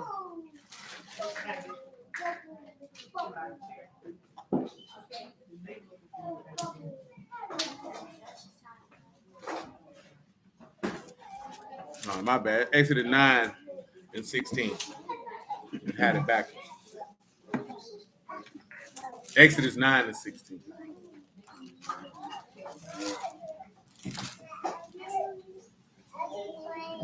I make it 13. Now, with Exodus 9, you know what's going on. The plagues are going on.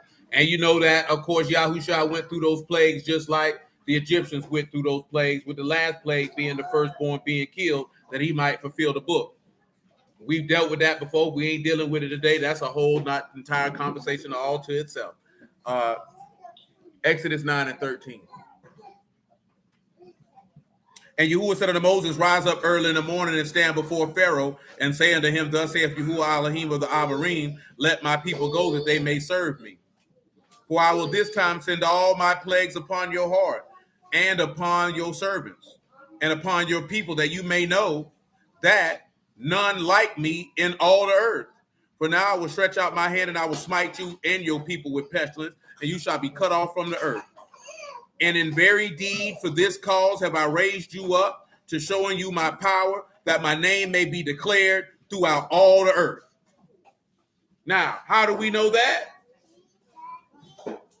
Let's look here, right? Do this for me, Civic. Go to Exodus 9 and 16 and get in very deed. And let's see what it says. Are those kitten ears? That's ulam. Olam, y'all know what that is. It says but indeed, or however, nevertheless. You got that's for the whole thing in very deed. Very well then. Now let's take a look at raised you up. Ahmad, to stand, remain, endure, take one stand. So he's somebody he gonna have to take a stand. Let's take a look at declared throughout. It is to be counted, to recount, to relate, To retell. So guess what that means? That means that's some preaching. That's some preaching. Now let's take a look at something with his apostles. Come over here. I want to say. Do I want to say that? Come to Matthew 28. I'll look at all three of them. Mother man.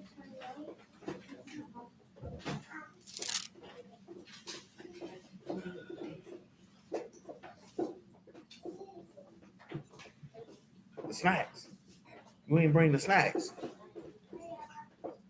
No, you didn't bring in. You're not gonna share. Hey, you're not gonna share. Is that what it is? You cuff it?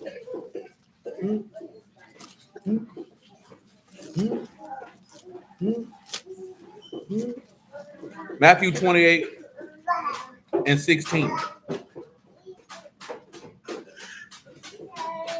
And then the 11 disciples went into Galilee, into a mountain where Yahushua had appointed them. And when they saw him, they worshiped him, but some doubted.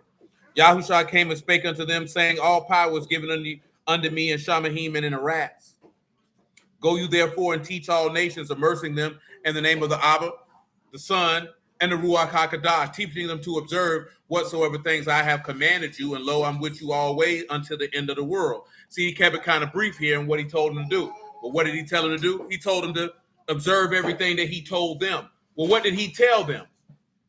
to preach his name. Let's look at Mark 16. Jeremiah James Bird.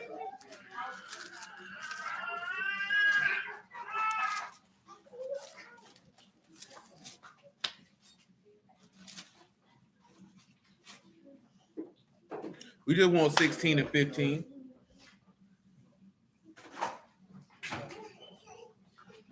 And he said unto them, go into all the world and preach the gospel to every creature.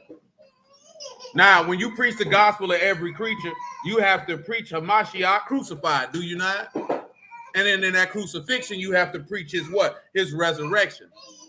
Because he said, I raised you up for this very purpose, to make my power known. Now, notice, remember the great and dreadful day of Yahuwah from Malachi, right? The dreadful works from Exodus, right? The wondrous works from Exodus, right? So you have to look at all of that and see what is that you're going to tell about. Because at the end of the day, you can't preach the gospel of Yahushua and not mention his death and resurrection. If you leave that out, you left out the power of God. That's what a lot of brothers don't realize. When you leave that out, you left out the power of God, because that was the power of God to defeat death. Ain't no man ever died and resurrected and not died again. That's the key component now, and died again. Because there's people in this book who've been resurrected from the dead, but then they later died again. Remember, he said, I am he that was alive, who died, who lived forevermore. You remember that? That's right. Come on and look at it, Revelation chapter 1 That's for right. the people who forgot. Because he said he got the keys to what, boo? I'll take it. John nigga was saying on Facebook, nigga talking about you kill, you know that post nigga was talking about you kill your son instead of the devil by. Nigga was like, he not dead though. He not dead though. You stupid for the post. You stupid, because that just show you lack understanding. See, that's an individual I look at you and know you're not worthy of conversation. Nigga commented, but he not dead. He not He ain't dead. back. Revelation chapter 1, verse 17. And when I saw him, I fell at his feet as dead. He laid his right hand upon me, saying unto me, fear not, I am the first and the last. I, he that lived and was dead, and behold, I'm alive forevermore. Amen. He said you can stamp it. And I had the keys of hell and death. So he's alive forevermore, and that's the difference. That's the work that ain't never been done. That's a mighty dreadful work. You understand? How do we know that was dreadful? How do you know that was dreadful? You know how you know it was dreadful? Because in Luke 24, when they saw that man, they were scared. They thought they seen a ghost. You know what I'm talking about? They were scared. What he told them? No need to be afraid. It's me, handle me. That's pretty dreadful. See, I'll tell you something, man. I done told y'all this before. Niggas can talk to their booty hole, can't fight. But boy, if you see an angel of any type, you are going to be terrified. You know what I'm talking about? I don't care if it's a demon. I don't care if it's Michael. I don't care if it's Gabriel. I don't care who it is. No, I ain't talking about you. I'm talking about the archangel. You know what I'm talking about? You got to realize, son, every time somebody in this text saw an angel, they fell down like they were dead. Daniel was a righteous man. That man was terrified. Samson daddy was terrified. You know what I'm talking about? Oh, that's not what happened. See, now, say like with Mary them, she didn't know she was talking to no angel because he was in human form. It's the same way when they seen with Lot them. They didn't know they were talking with angels. Well, if you see an angel as a ministering flame of fire in his esteemed state, you're going to fall out like you were dead. You know what I'm talking about? All them niggas be talking about, I'm going to fight the devil. No, you're not. No, you're not. You ain't going to do nothing. You're going to be too scared to fight him because you ain't never been in presence of something that supernatural. You ain't never been in the presence of nothing like that. Because men were falling out dead for the Malachim that's of Yahuwah. So what you think you're going to do for an evil spirit? That ain't how that works.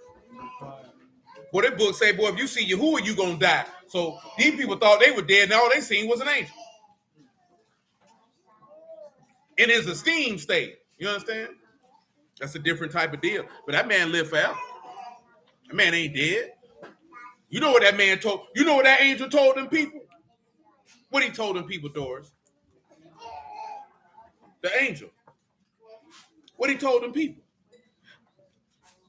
The angel. But you know what that angel told them people? Them people.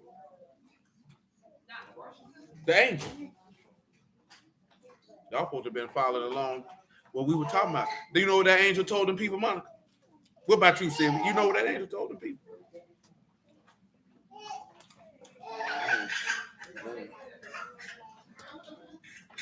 You know what he said, Lil Muffin? Lil Muffin know, because she say her curls is curly, and she know the answer. You see them curls on that baby? She only let you see a little bit of it. You don't get all the curls. Ain't that right, Lil Muffin? No, Lil Muffin. You know what that angel told them people? He said, what y'all coming here for? He ain't here. He risen. Oh, yeah, like you know. Oh, yeah. I knew that. He out here. I knew that. He had left. You know, he was here about 20 minutes ago, say he got to go to the store. You know what I'm saying? Yeah, I got a phone call. You know what I'm saying? Yeah, go around the corner. I pop him out real quick. He said he'd be back, though. Say he'd be back. He gonna be back here, but he be back. I said all that to mention the grave. You know why I needed to mention the grave? Let's go take a look at Genesis chapter 3. This is why I had to mention that.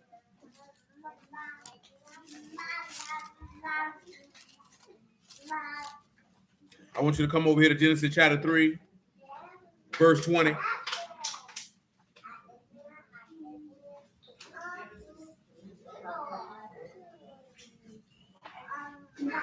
Under Adam, and Adam called his wife's name Eve because she was the mother of what? Well, you sitting like an old man over that little Bible study, y'all right?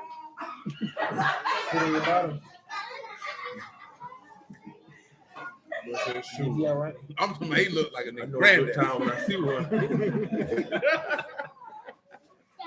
I'm talking about he slides down like a nigga granddaddy, man. Like, shoot. Well, give me one of them sodas, boy. And a cigarette. And see, he was slouched down in there at the time where your granddaddy could have sent you to the store to get the cigarette. Long enough to give me a cigarette. Looking kind of like, yeah, I don't really got something. You know what I'm saying? Some of y'all too young to know about that. They'll send you up there to the store, and then they know you. Oh, that's what's the name, grandson. Yeah, my granddaddy want it. I already know what he want. You give the money, he send it back with a cigarette. You know what I'm talking about? Granddad already know. Don't touch my pipe. Break that seal. Break that seal. Break your seal.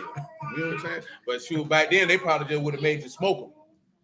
Oh, you want to smoke cigarettes? Smoke this one. Ain't that crazy? They want to destroy you to stop you from smoking cigarettes by getting to you the whole time he in there smoking. Every time you go to your granddad's house, you come back smelling like an ashtray. That's right, Serrano send you with a note. That's funny. That's how you used to come back from your grandma's house. Which one? Smoke. I used to come home. My mom like, you in there smoking, man? We've been around there with Grandma Simple, man. She been in the back smoking Winston. 2-3 packs a day. Do you understand how many cigarettes that is, man? That's about 40. It's 20 cigarettes in a pack. 46. It's always been 20. So when I used to hear people talk, I'll smoke 3 packs a day. What in the hell you got going on that you smoking 60 cigarettes in less than 24 hours? You ain't even up 24 hours. What you got going on? Man, I ain't never smoked that many cigarettes in a day, man. I could never smoke 20 in a day. Not 20. I ain't gonna lie to you, man. I get about 10 at the most.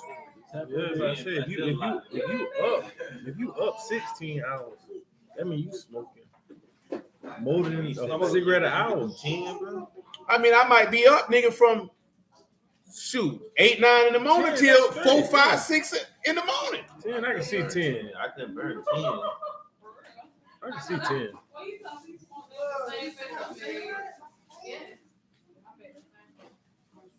But you look like you smoke cigarettes. Man, we smoke cigarettes, blacks, and weed. I smoke more weed than anything. I can see you talking to hit the post. Show me how. Shoot, nigga, I told you, nigga, we was smoking ribs. That's what Bruce be doing. That's what Bruce be on, rips. What, the rips? I ain't smoking no rips on the street. When you get down, now you get down bad. Ain't nowhere in the world, but I ain't smoking no rips on the street. If you don't know what rips is, that's top tobacco. That's for the high. That was for prison. You know what I'm talking about? And even still, nigga, I bought packs of Newports in prison, nigga. They can do shoot. No, cuz they ain't lying around here, nigga, tobacco with no filter. Turkish tobacco. Nigga, that's how they smoke in prison. Well, not no more, because they ain't got no tobacco in prison. But yeah, I'm good on that. You know what I'm talking about? Niggas, like they said, them niggas know, boy. Them niggas know, boy. Them niggas knew about me, boy. I kept a pack of Newport shorts in the salt pack up that road, boy. You know what I'm talking about? Straight up and down. Nigga ain't smoking no rips, nigga. Nigga, I got Cadillacs, nigga. My money, my bank account good in here, man. I'm like long for my phone. You know what I'm talking about? I'm hoping going real high now. No, they don't sell tobacco in them. They bring him in. They get him in. Huh? Hell no, nigga. You buying that out the window. What's that grow? Man, every time I ride by Now they bring you see large fields of plants. now. Come on, you see like I be like, well, they grow. I just seen a lady talking about that, saying it's not right that they don't pay prisoners in prison or pay them low wages. Come out, the corporations using them. I say, baby, I don't know what they do in other states, boy, but in Florida, ain't no corporations using you, boy. You working on the house. You know what I'm talking about? It's mandatory you work in the state of Florida when you in prison, man. If you buck prison work, they hit you with a charge called refusing to work. Throw you in the box for 60 days and take 180 days worth of your game time. Because they were like, they said they should pay them more or pay them something. I'm like, boy, they don't pay a nigga nothing down here, boy. You understand me? Only nigga get paid is a nigga who work at the window. Say what? Yeah, I know it's in the Constitution. But regardless of that, that's neither here nor there. I'm talking about niggas be talking about, you know how some states they be like, they get paid $1 an hour. Well, they don't pay a nigga nothing in Florida at all. Well, the nigga who work in the canteen window in Florida, they pay that nigga $75 a month. And guess how many days he in there? 5 to 6 days a week for hours. But definitely not for hours. On the visitation, I'm gonna be Hours. go to Vegas, I'm gonna sit in there. Them niggas don't be caring, you know what I'm saying? Because they can run their little hustles in there, but $75, man. Nigga, you see them niggas out there on the side of the road working? Nothing. Them niggas don't get nothing. My cousin, but they had niggas like on the compound, like washing cars, like Get paid. They watching the DOC cars. Everybody got to work. You got to be a houseman. You got to do something. Everybody got to have a job. Houseman 94. Yeah. Damn, that's where you get that from. Yeah, that's what I say. Something. Houseman is that nigga got to clean the dorm. So when they tell everybody yard call, nigga in Florida, right? Because he said they get paid in Michigan. Like every state different. Some states get paid. They don't pay niggas nothing down here. You know what I'm saying? They'll tell everybody, man, when they hit that work call, nigga, everybody got to leave the dorm, nigga. If you off that day, whatever the case may be, you got to go stand on the rec field, nigga. We wouldn't care if it was 1,000,000 degrees outside. You got to go out that door. You know what I'm saying? And then them niggas got to come in there, and they got to sweep them out the whole dorm and clean all the showers and the toilets. That's their job. House man. Clean the house, nigga. You know what I'm talking about? Yeah, that ain't the life you want to live, boy. That's what Michael would tell me yesterday. She had her man, jailbird. She said, let him be free. I love him. Every court day. I never missed a visit. I kept money on their books. In my mind. In my mind, I signed it, but I ain't really sent it. Yeah. See, the Muffin said that wasn't right. You supposed to love that man. How many of y'all ever sent money to a nigga in jail? For any reason. You know what I'm talking about? It ain't got to be somebody you was intimate with. Maybe it was your uncle. Lil Muffin ain't sent me no money in jail. Damn, Not a dime. She's on the altar to the way.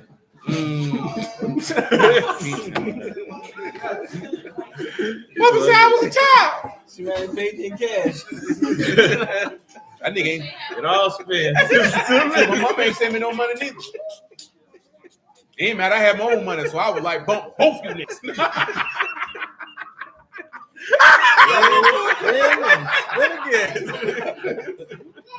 Straight up, nigga.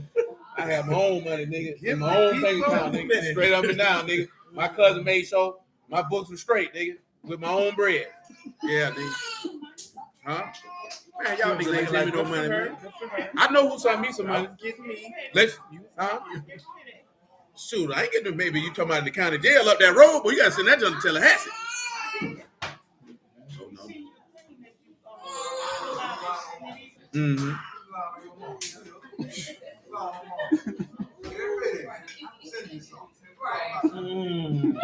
You calling your mama a liar? I know I got cuz send that bread unless they put it all together. Yeah, that was a care package, brother. Huh? She put in on the care Nice package, took brother. care. Okay, I what it was. Yeah, Because she I tell said- you right here, because my cousin told me straight him down. She said, nigga, I want you doing no hustling in, nigga. Don't sell no sandwiches. Don't do nothing. Don't do no gambling. If you need it, send it.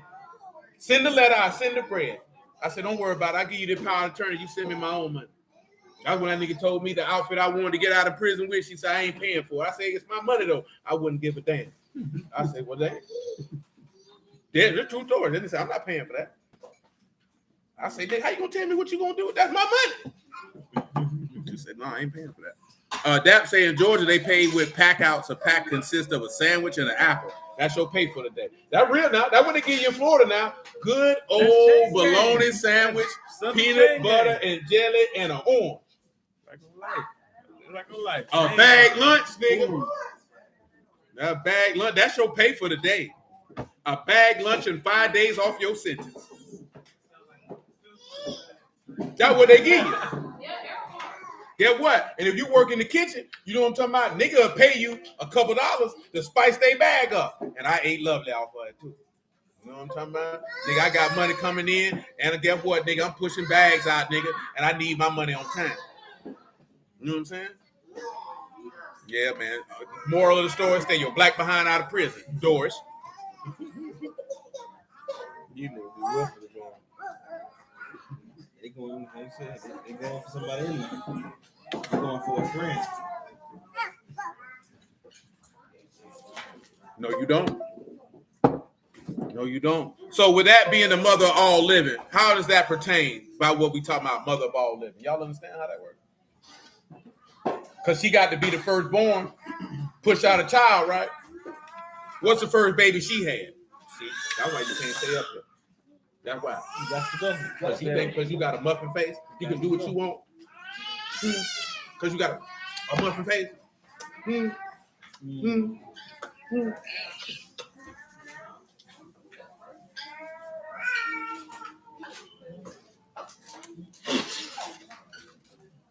Got Cain. Cain, but guess what? Cain ain't her firstborn son. Is That's it. you know who her firstborn son is? Ain't Abel either. Huh? It's Seth. It's Seth. Believe it or not. Yeah, believe it or not. Even though Cain is technically the firstborn son, you know he canceled out because of what? Because of sin. All right. Then get what? You kill Abel. So if the firstborn son is canceled out because of sin, Abel ain't the firstborn son. So get what? I give you a new son. You ain't got no other sons. Your firstborn son, Seth. Because with Seth, that's when men begin to call upon who? Call upon the name. But there it is. And there go Yahushua one more time for you again. And why was he able to do that? Because Elohim is giving me a recompense. That's redemption. I gave you a payment. Hold on, I'll read it to you. It's right here. That's it right now. I'm right here.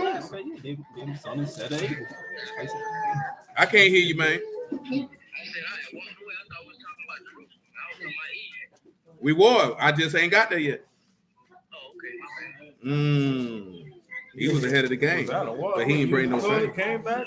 Jerusalem.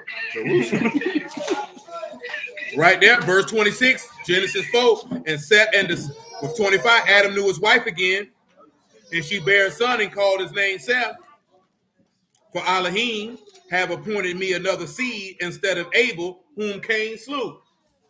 Give me another seed instead of Abel. So he's a replacement. He's giving me another Adam instead of the first Adam, who Elohim slew. That makes sense for you? And to Seth, to him there was born a son. He called his name Enos. Then began men to call upon the name of Yahuwah. Because when the Son of God's son had a son, that's when people started calling on Yahuwah. And why? Because of a wonderful work. Because what did it say about Abel over there in that Genesis 4? Let me see what the Lord said to you. What he said to him? Verse 10 of Genesis 4, what have you done? The voice of your brother's blood cry unto me from the ground. Y'all remember that from Hebrews 11? If not, let's take a look. Keep in mind, we said mention Eve, right? Mother of all living, right? So you know who is the mother of us all? Who's the mother of us all? Who's that? Huh? What? What? I can't hear you. I just see lips moving. I don't hear nothing. What? What? I can't hear you for real. No. Is it not? Oh, that's not that. I ain't gonna tell you no lie. I had no idea you said Eve now one of them times. I'm not being funny. Yeah, I ain't hear you. I was not joking. It's Jerusalem. It was like to me, I was saying it like out loud. Hey, I understand. I'm not mad at you. I do it from time to time. I won't lie. Nigga, I can't hear you. You did 10? 11.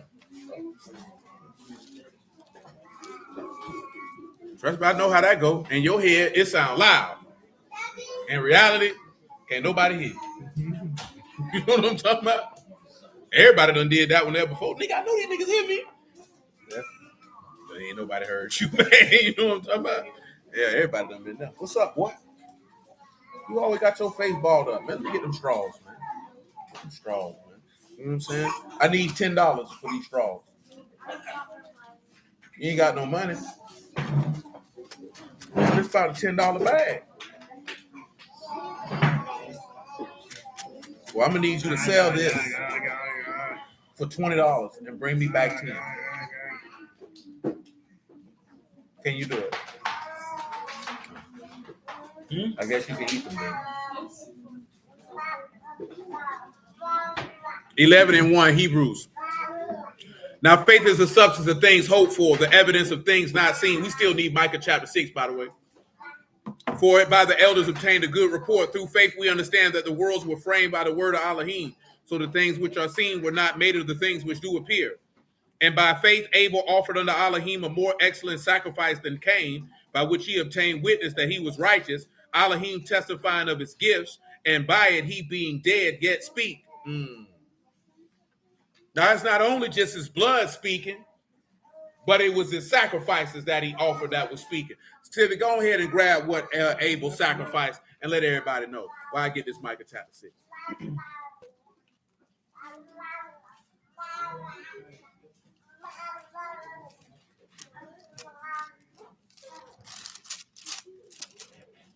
Want me to read it?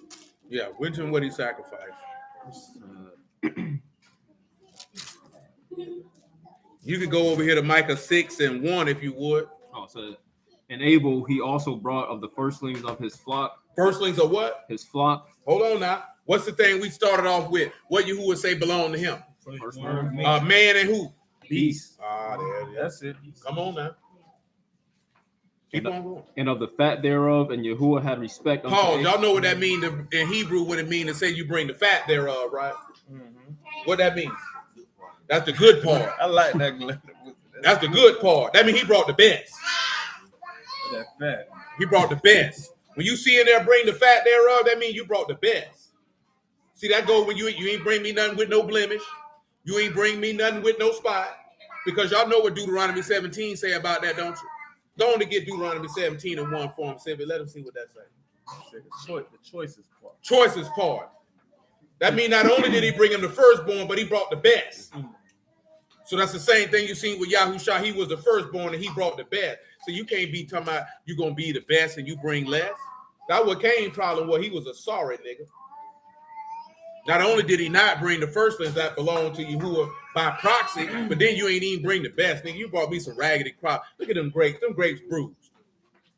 You shall not sacrifice. You will not sacrifice unto Yahuwah your Elohim any bullock or sheep wherein is blemish. Where is any what? Blemish. And what else? Evil favoredness. Evil what? Favoredness. Come on. For that is an abomination unto Yahuwah your Go Elohim. ahead and define evil favoredness for him, man.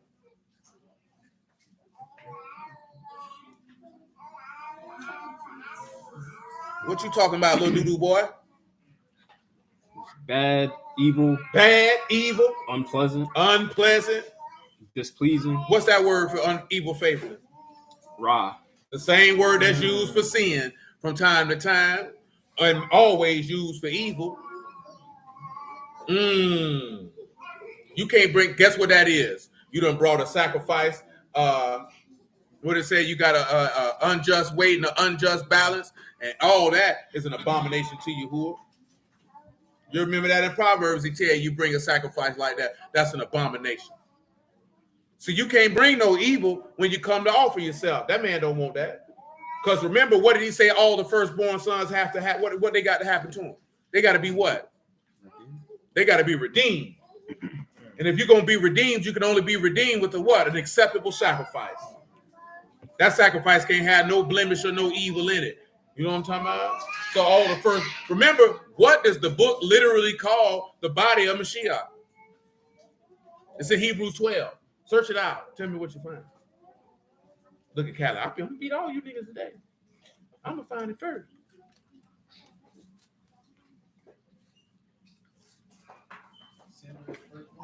That's what it say. Civic gonna give it to him. Hebrews 12 and 20. Shoot it.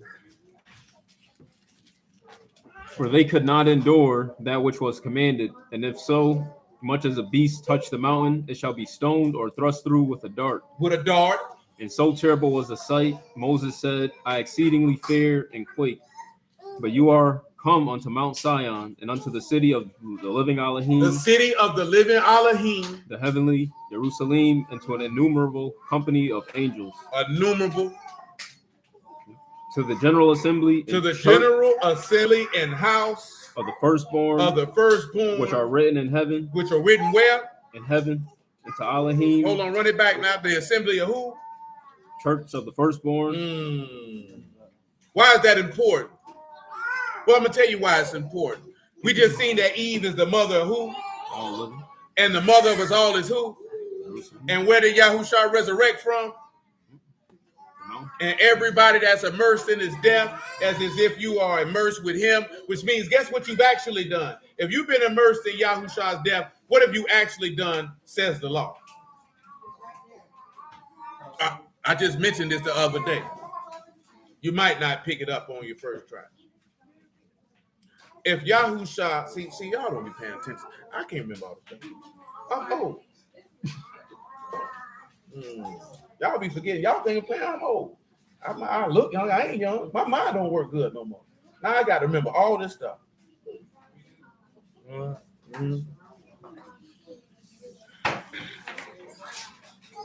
Get what? I don't know what that is. I don't want that. That don't sound right. Got a brain shot. Said brain detox. Oh, it's too late for that. This thing finished, but it's over. It's done. He done retired. Yeah, what's that? I'm trying to get you some. But no, y'all all right. So what you looking at is this here, right? Nah, I done forgot. I can't remember. You said referring to according to the law when you get when you get baptized into Mashiach. There you go. You know what I'm saying? According to the law, what is that reference to? No. I mean, there's nothing that I can add. If I add it, then I might as well have just said it.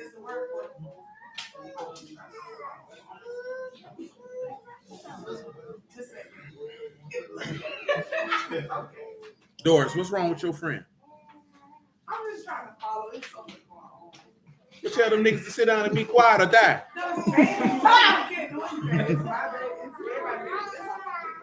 That's all you got to do. You look them dead in the face and say, if you move, you die. You know what I'm saying? They don't know what that means. You know. Try not to move. But check it, right? Let's do it like this here, right? Because like I said, if I say it, I'm going to get it away. So when you're immersed into Mashiach, give me Revelation 21:7 real quick. One of y'all. 21:7, I believe. He that overcome shall inherit all things, and I will be his Elohim, and he shall be my son. He that what? and overcome. Now give me 1 John 5, Will. 5 and 3.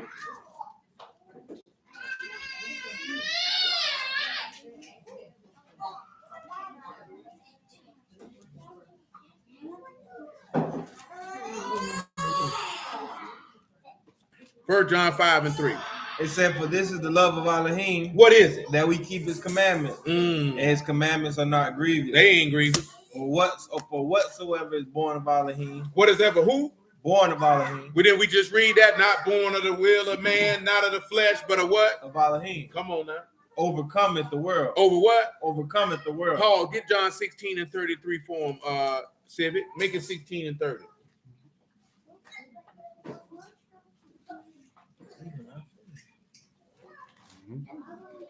Now are we sure that you know all things and need not that any man should ask you? By this we believe that you came forth from Elohim. That's right. Yahushua answered them, What he answered? Do you now believe? Behold, the hour comes, yea, is now come, that you shall be scattered, every man to his own, To his own. and shall leave me alone. Leave me And alone. yet I am not alone. I'm not alone. Because the Abba is with me. That Spirit of God with me, boy. These things I have spoken unto you, I told it. that in me you might have peace. Had what? Peace.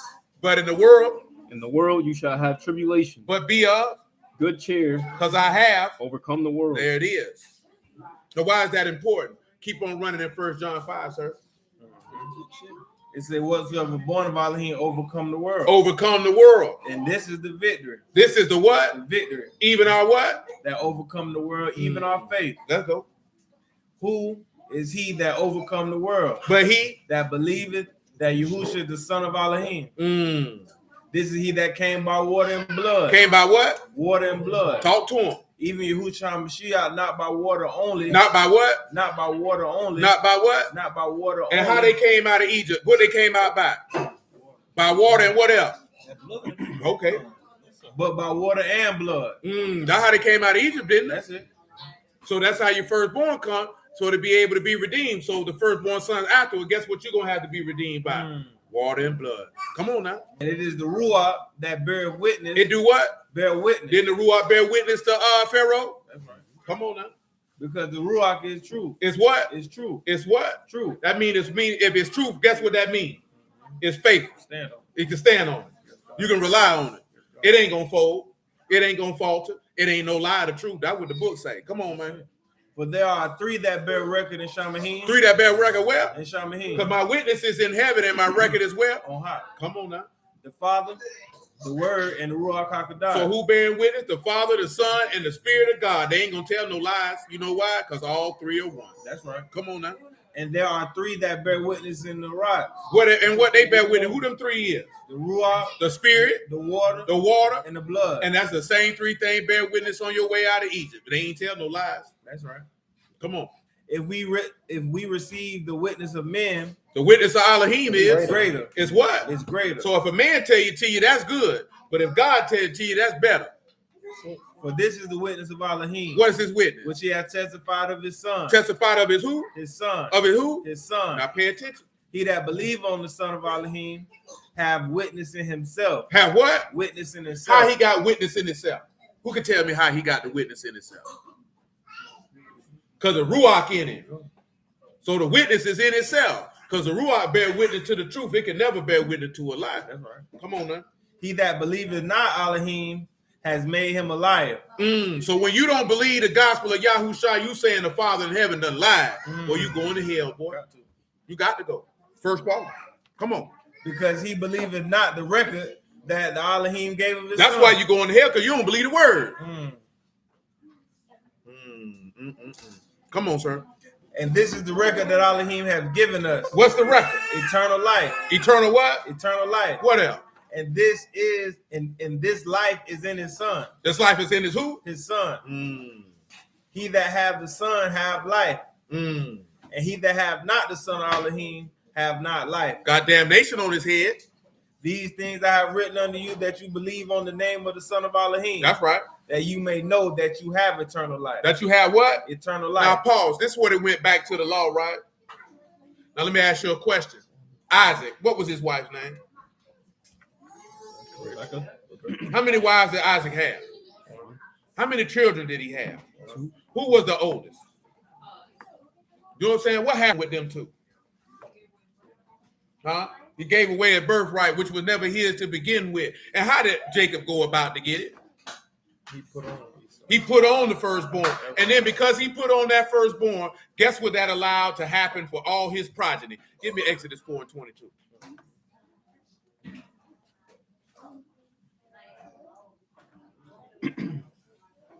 And you shall say unto Pharaoh, what you gonna say to him? Thus saith Yahuwah, So say if Yahuwah, Israel is my son, my what? my firstborn, My who? my son. So because that Jacob is his firstborn son, that means everybody that come out of Jacob have the right of inheritance of a firstborn son. Do you understand that? So get what that means. Everybody who has been immersed into the death of Yahushua HaMashiach has been redeemed or considered to be a firstborn son because you came from out the same womb, which we considered that grave in Jerusalem, and everybody will have the right and inheritance of a firstborn son. You know how we know that? Revelation 2:26. This is how we know that. Go ahead and let it run. It don't matter who do it.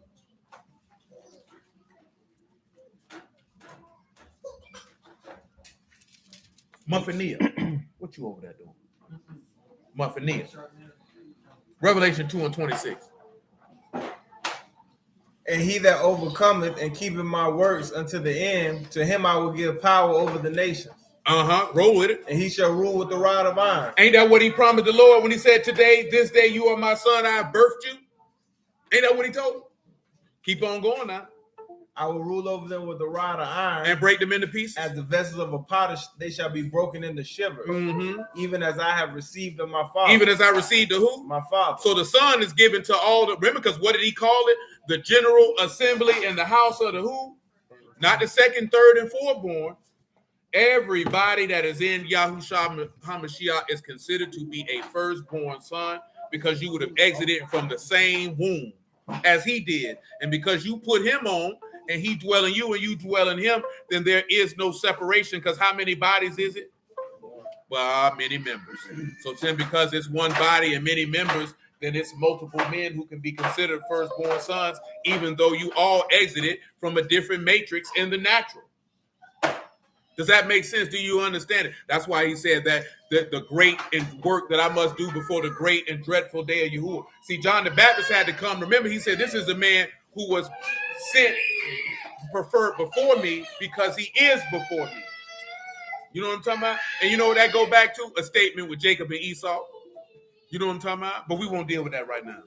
So we'll go off the beaten track. Does that make sense? Do you understand that?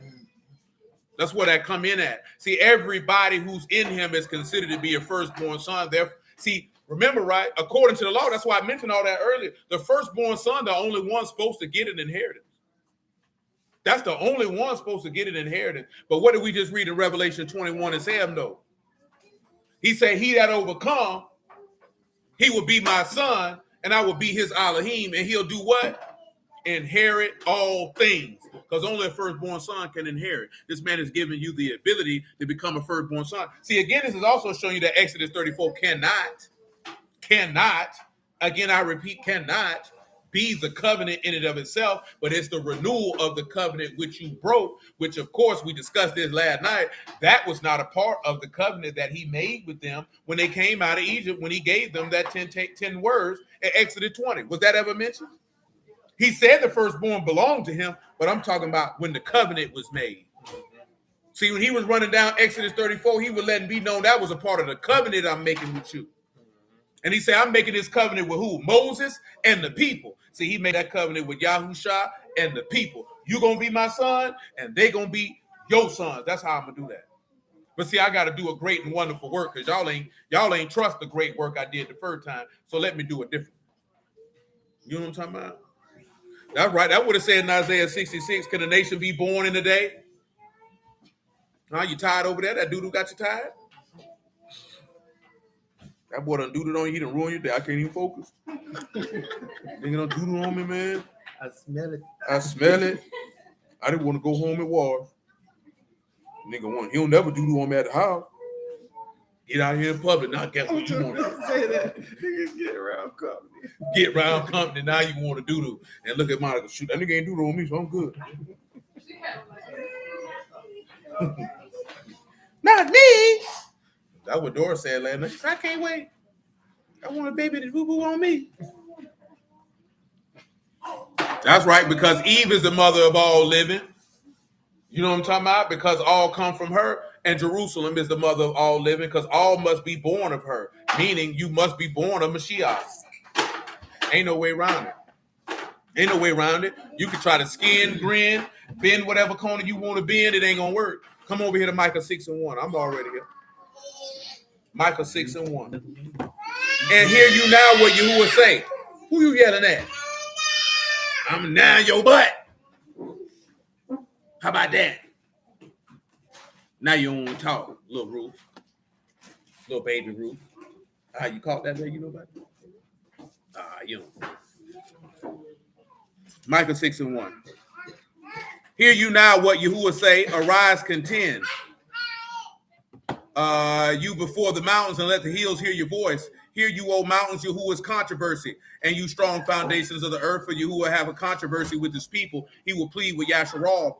O my people, what have I done unto you? Wherein have I wearied you? Testify against me. For I brought you up out of the land of Mizraim and redeemed you out of the house of servants.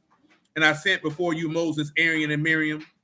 And O my people, remember what Balak, king of Moab, consulted, and what Balaam, the son of Beor, answered him from Shittim unto Gilgal, that you may know the righteousness of Yahuwah. Will Yahuwah be pleased with thousands of rams, or with 10,000s of rivers of oil? Shall I give my firstborn, my transgression, the fruit of the body of my body, for the sin of my soul? Now, go ahead and look up firstborn and see if you remember what word is there, because you might be like, now I recall.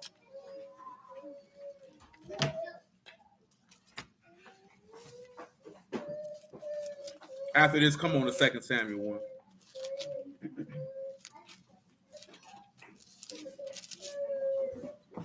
Baby Ruth.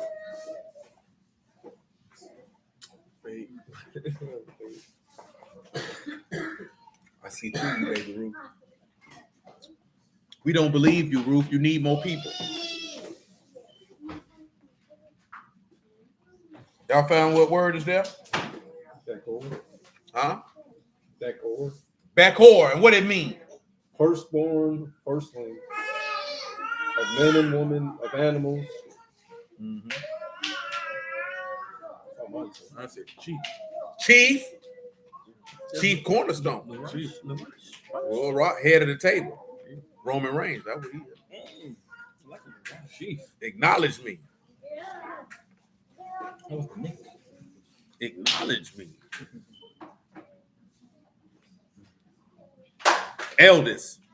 You know what I'm talking about? And this is his son. So what did it mean? He is the who? The Ancient of Days. He's the firstborn. Should I give that up? And we know that the Father did. Why did he do it? So that you might live, right? Now come back to 2 Samuel 1. Because when it came to Jonathan, what was Jonathan to Saul? That was his firstborn son. That was his firstborn son. And what did we read about him in verse 19 last night? The beauty of Yasharal was slain where? In the high places. There go it. 2 Samuel chapter 1, verse 20. He say, tell it not in Gath, publish it not in the streets of Ashkelon, lest the daughters of the Philistines rejoice and the daughters of the uncircumcised triumph. You mountains of Gilboa, let there no dew, neither rain upon you, nor fields of offerings for the shield, for there the shield of the mighty is vilely cast away, the shield of Saul, anointed with oil. Let's look at that, because there's a lot of words in there that is there. The whole sentence, like whole sentence. Whole sentence there, ain't none of that there. So we got to look at that in regards to, because none of that's there. So number one, let's look at mountains of Gilboa. Of course, that's a swollen heat, and that's over there at Jezreel. Y'all know what Jezreel is, right?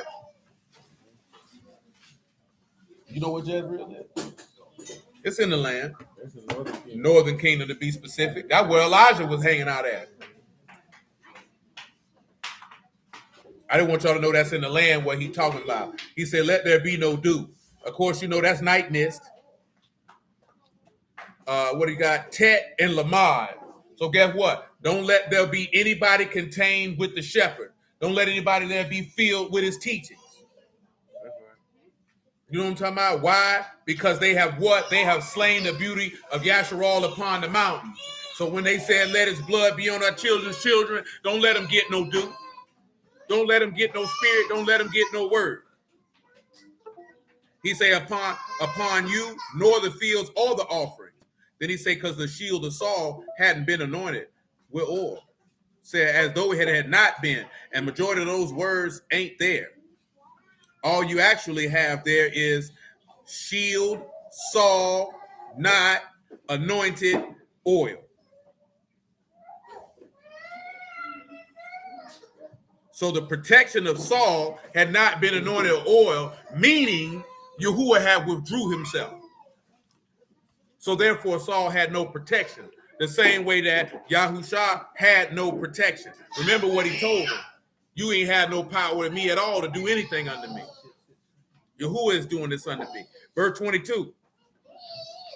He say, from the blood of the slain, from the fat of the mighty, the bow of Jonathan turned not back, and the sword of Saul returned not empty. Remember when he tell you his word ain't coming back void? Just best believe that sword ain't coming back empty without no blood. When he's swinging, it's coming back with blood. You know how you know that? Go just read Revelation 19, maybe Revelation 14 on your own time. Saul and Jonathan, lovely and pleasant in their lives, and in their death, they were not what? They were swifter than the eagles and stronger than lions. And you know what that's telling you? Now you know what Jonathan is. That's a little piece, right? Shaul or Saul means to be desired. So guess what? A desire for mercy. Or Yahuwah has given. Yahuwah has given or desired. Yahuwah has desired to give you what? Mercy. And he said they were lovely and pleasant in their lives. Well, what is lovely? It's ahab, so you know there's love, and there's pleasant, which is naim. They were agreeable. But this is the best part, the main part. They were not divided. What does that tell us? Parad is for divided. They were not separated. They could not make a division. Pay, Rosh, and Dalet. While you thinking on Pay, Rosh, and Dalet, you know what should come to your mind? That too, and what's in John chapter 10. He said, my Father given to me, and no man can't pluck them out of my hand, because my Father has given them unto me. And why is that death coming into part? Because we just talk about it, because you've been immersed into his death. And when you've been immersed into his death, there ain't going to be no schisms in the body. That's what Corinthians tell you. That's what I read. You know what I'm talking about? And if that ain't the case, then guess what? And then guess what? That's the Father and the Son. So the Father and the Son are pleasant and lovely. They cannot be divided. Because he said a house that is divided against itself cannot do what? Can't stand. So the Father and the Son are not divided. We just read it. There's three that bear witness where? In heaven. That's it. There it is. Let Yahuwah be esteemed. I like that. I like how you did that. Let the Lord be praised. Where you going, boy? You're running away. Where you going, boy? Y'all around here playing, sit your black behind down, put them damn coloring books, pencils up. If you ain't writing about no word, put your pencil down. That's what you better be doing. I need all y'all to stop moving. I need you to focus. Because if you can't focus, I'm going to have to get your butt. I'm going to get your butt first, boy.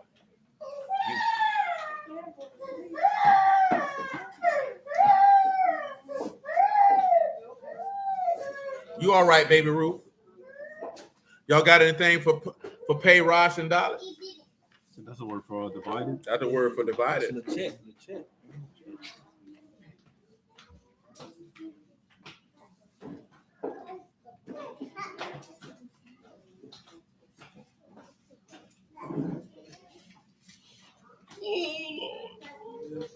So I say the first born of the word, they enter to the house. They enter to the door. Entry to the door. You got Pay, so you got a little word. You know what I'm saying? You got Rosh, you got the chief, the eldest, the leader. Say the praise of the highest. Let you enter. But then you got Dalet. So I dictate this here, right? You're going to take this by the word of the Father. The firstborn was hung. And that's why you'll never be divided. That's right. You'll never be separated. You can't be separated if you've been hung with him. Saran got the highest, was hung according to the word. There it is. You'll never be separate. You know why people get separated from Yahuwah? Because they never was hung with him. They were scared to get that job. You know what I'm saying? They were like, hey, man, they were like, ho, that's a nail. Hold on. Hold on, that look like they're going to hurt. Hold on, pick that tree over there. Don't look as thick. Different because you just get a beat on that tree. That switch. I keep telling that why dude be falling off. See, people thinking just because they still dealing with the word, they ain't fell off. That nigga ain't hung himself. That man say, take up his tree, your stake, and follow him. So not only do you have to carry the burden of sacrifice, then you actually got to sacrifice yourself. And nobody don't want to do that. See, you got to take the burden of sacrifice. What does burden mean? The responsibility. You know what I'm saying? You don't understand what you saying that you're going to do, and then you're willing to do it. And most aren't willing. Yeah, most aren't willing. You know what I'm talking about? I told you this for years. Most ain't willing. Most of these niggas ain't going to hold on. You know why they ain't going to hold on? I just told y'all this the other day. And I was telling a young lady I know the same. I think I might have mentioned this last night, but I don't know. My mind bad. But most people want to please themselves. They take too much delight and pleasure.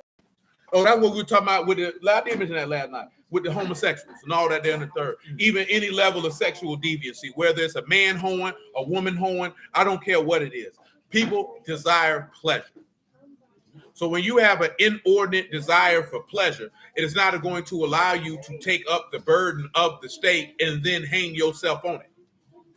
You know what I'm talking about? Because you're going to be too desired to be pleased. And a part of desire is always wanting to be entertained. That's why I say we were listening to these people talk, and then first people talk about, Cardi B and Offset. Do you know as a grown person, if your point of reference for anything in life is a celebrity, you need to go in the mirror and slap yourself. Because that means you are not living in any framework of reality because you're basing your life off of a fantasy construct. You don't know how them people live. You only know what they show you. Like it's just coming out there to say Vince McMahon ain't been married to his wife, ain't been living with his wife for years. You know what I'm talking about? And these people shocked. Oh, they ain't been living together for years because that's what ultra wealthy rich people do. This nigga's wife is a diplomat. You know, she's a literal diplomat. This nigga runs $1 billion corporation. Those type of people don't get divorced. They shocked. He paying women hush money to have sex with him. Of course, what he do to not have sex? Because his wife done left for whatever reason. This is how these people think. You know what I'm talking about? And then regular people go to looking at, how could he do that to his wife? Because in a woman's mind in this society, she can't go without, but that man got to go without. You know what I'm saying? I don't care if she left. He supposed to sit in the house and play with himself. This nigga's a billionaire. You really think that's what he gonna do? He ain't got no word in him. This nigga hate God all the way around the door. He done many segments on his show showing this. You know what I'm talking about? This nigga literally tried to crucify his own daughter on a stake in an angle back in the 90s. This nigga literally had Undertaker playing the devil and tried to crucify his own daughter. The nigga literally had a segment in the 90s where he was going off on God. The nigga looked up to this guy and said, God, I don't like you and you don't like me. In the middle of the ring, this is what he did. Went in the church playing with holy water. You know what I'm saying? He did all this here. But now, at the same token, Vince McMahon don't care about doing anything for a rating. This nigga exploited one of his wrestlers' death for a rating. That nigga Eddie Guerrero wasn't even good in the ground, and that nigga was running the angle by this nigga being dead. This nigga Brian Pillman died, and he had this nigga wife on the show using her as a means to get some ratings. He don't care. You know what I'm talking about? That nigga wanted to run the angle of impregnating his own daughter. Now, of course, it wasn't real. You know what I'm talking about? But he don't care. Whatever he feel like to get a rating, he gonna do it.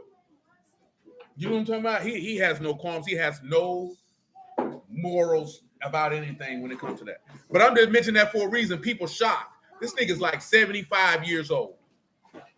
You know what I'm saying? See, this is the difference between us and them. I'm talking about no word involved. Most women y'all age, y'all gonna leave your husband if he got a lot of money and be like, I'm gonna take half, I don't care. Them rich, wealthy people like that, they don't do it. That's why you don't hear about them type of people getting divorces. You don't hear them stories. You know what I'm saying? You don't hear no stories. You don't hear about people who have power and influence getting divorced from their wife. They don't do that. They make arrangements with each other. I'm gonna go live over here. I'm gonna pay you what you gonna pay you. I'm gonna be discreet with these hoes I'm hitting. You be discreet with the men you hitting. And when we go out in public, we act like a family, this, that, and the third, and you go your way. That's what they do, especially when they've been married for a long time. Cause see, y'all younger women, so y'all think, oh, he hurt me, I'm gonna get him for all everything he got. And older women in position, they don't. That's not good for business. Yeah, I could get him, but we got something else going on over here. We got too much stuff intertwined. That's bad for business. We don't do that. And that's kind of what you seen what Yahuwah did for our people. We got a lot of stuff intertwined. I could get rid of you and get another chick, but that don't look good. If you recall, that's seen many times where Moses said that if you do this, then these people gonna say this, that, there, and the third. Don't let it be so. You brought him out here in the wilderness to slay him. You brought him, you wasn't able to get him in. Because it's not about the image per se, but it's also to make sure don't nobody be throwing no dirt on your name. And that's what one thing that Yahuwah was always concerned with, that you niggas' actions gonna make my name look bad. And then I have to do some things to sanctify my name, and I don't want to let that wrath go upon mankind to do so. Because when Yahuwah want to re-sanctify his name, well, he gonna take you out of here. And speaking of sanctification, that being born again and being born of God is where that's John 17 and 17 come in, was deal with the firstborn. Because when you born of the firstborn, what did it say? They were automatically what? Hallowed, right? So when you born of the Son of God, guess what you automatically are? You automatically sanctified. Because he says sanctify him by his what? He say, and I sanctify myself by the word. He say sanctify them by that truth. Your word is true. I sanctify myself by the truth, that they may sanctify themselves by the truth. And all those who will believe on me through their testimony. That's a paraphrase, because that's not what it says. You know what I'm talking about? So guess what that means? All the firstborn males in this room, you were sanctified by Yahuwah according to what? His truth, his word. His word hallowed you. So when you born of the Son of God, that is repeated. Like I said, right? I'm a firstborn son of my mother. See, the first son, a lot of things says, and truth be told, subconsciously. You know what I'm talking about? Some men more consciously. That's why a lot of dudes don't want to date a woman who already have a son, because, yeah, it could be my firstborn son, but it's not the first son you ever pushed out your womb. You know what I'm saying? Because that's a different thing. Because that doesn't we don't care about that anymore. Let's not care about it anymore. Nobody cares about that. You know what I'm saying? People just got churned everywhere. You know what I'm saying? Chick run across a nigga, he got 5, 6 kids, she don't care. It don't even click in her mind. Why this nigga got all these kids from all these different women? You know what I'm saying? You ain't even concerned to know the story. You got men who don't even care. See, I'm gonna tell you something, right? You meet a man and he say he don't care about your past, that's a man who don't deserve a woman. Now, why would you think that, Doris? If a man would tell you, I don't care about your past, why does that tell you that he don't deserve a woman? It probably ain't gonna be what you think. What you think? You don't know. You think something. You just don't want to share. Don't be scared. Share your thoughts. Expose your mind. Somebody take her hat. See? You know what I'm saying? You see, she know where her loyalty lies. That's why she ready to take it. Tell me, Monica, why does a man who say, I don't care about your past, why is he not worthy of a woman? Yeah, him. He don't care about your past. He come, you know how they tell me, I don't care about your past. If a man was to walk up to tell you, he talking to you, say, I'm interested in you long term, and he tell you, I don't care about your past. I don't care what you've done. You know that tells you this man don't deserve a woman. Do you understand why he don't deserve her? Yeah, that's one of them. That's all like his, what he going through, what he been through. Ain't nothing he been through. He ain't got no standards.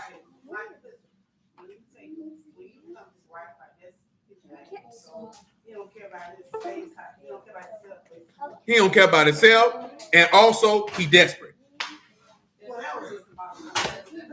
Oh, firstborn daughters, no, ma'am. And if you were, well, I got you. Well, we gonna hold together. That's true. I just noticed that. Bella just mentioned how when Juanita divorced Michael Jordan, she waited till her children were grown, and she really didn't want to do that. That was Michael Jordan pressed for that. He was like, I'm ready to go, and I'll pay you to go away. No, but no, firstborn daughters don't fit in that equation because Yahuwah wouldn't use the daughters in the fashion that he would use the sons. The reason why I mentioned that there, right? Because see, Yahuwah wiped your past out so you don't have one. But when you look at a man and he come tell you, I don't care what you've done in your past, that means he telling you he don't care about your decision making. He don't care about your character. He don't care about your point of views or perspective. That nigga's desperate. And that's not a man that you want to be with. Because you shouldn't be offended if a man goes to inquire. Because see, I'm not talking about inquiring about how many men you had sex with. I'm talking about he's inquiring to knowing what is your relationship history. Like you could have had sex with 3 niggas and be just as damaged as a woman who had sex with 100. You know what I'm talking about? Because you could have had so much trauma with one of them niggas that equal to the same trauma this woman who had sex with 100 men.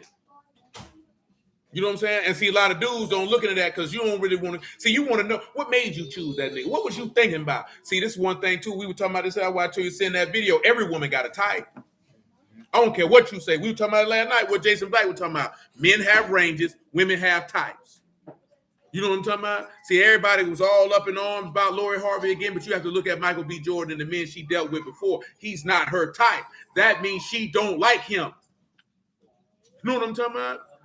That's the same thing. I showed her a video yesterday. Sierra curving her own husband. That nigga went for some sugar. That nigga said, oh, gonna mess up my lip gloss. He went again and they said, oh.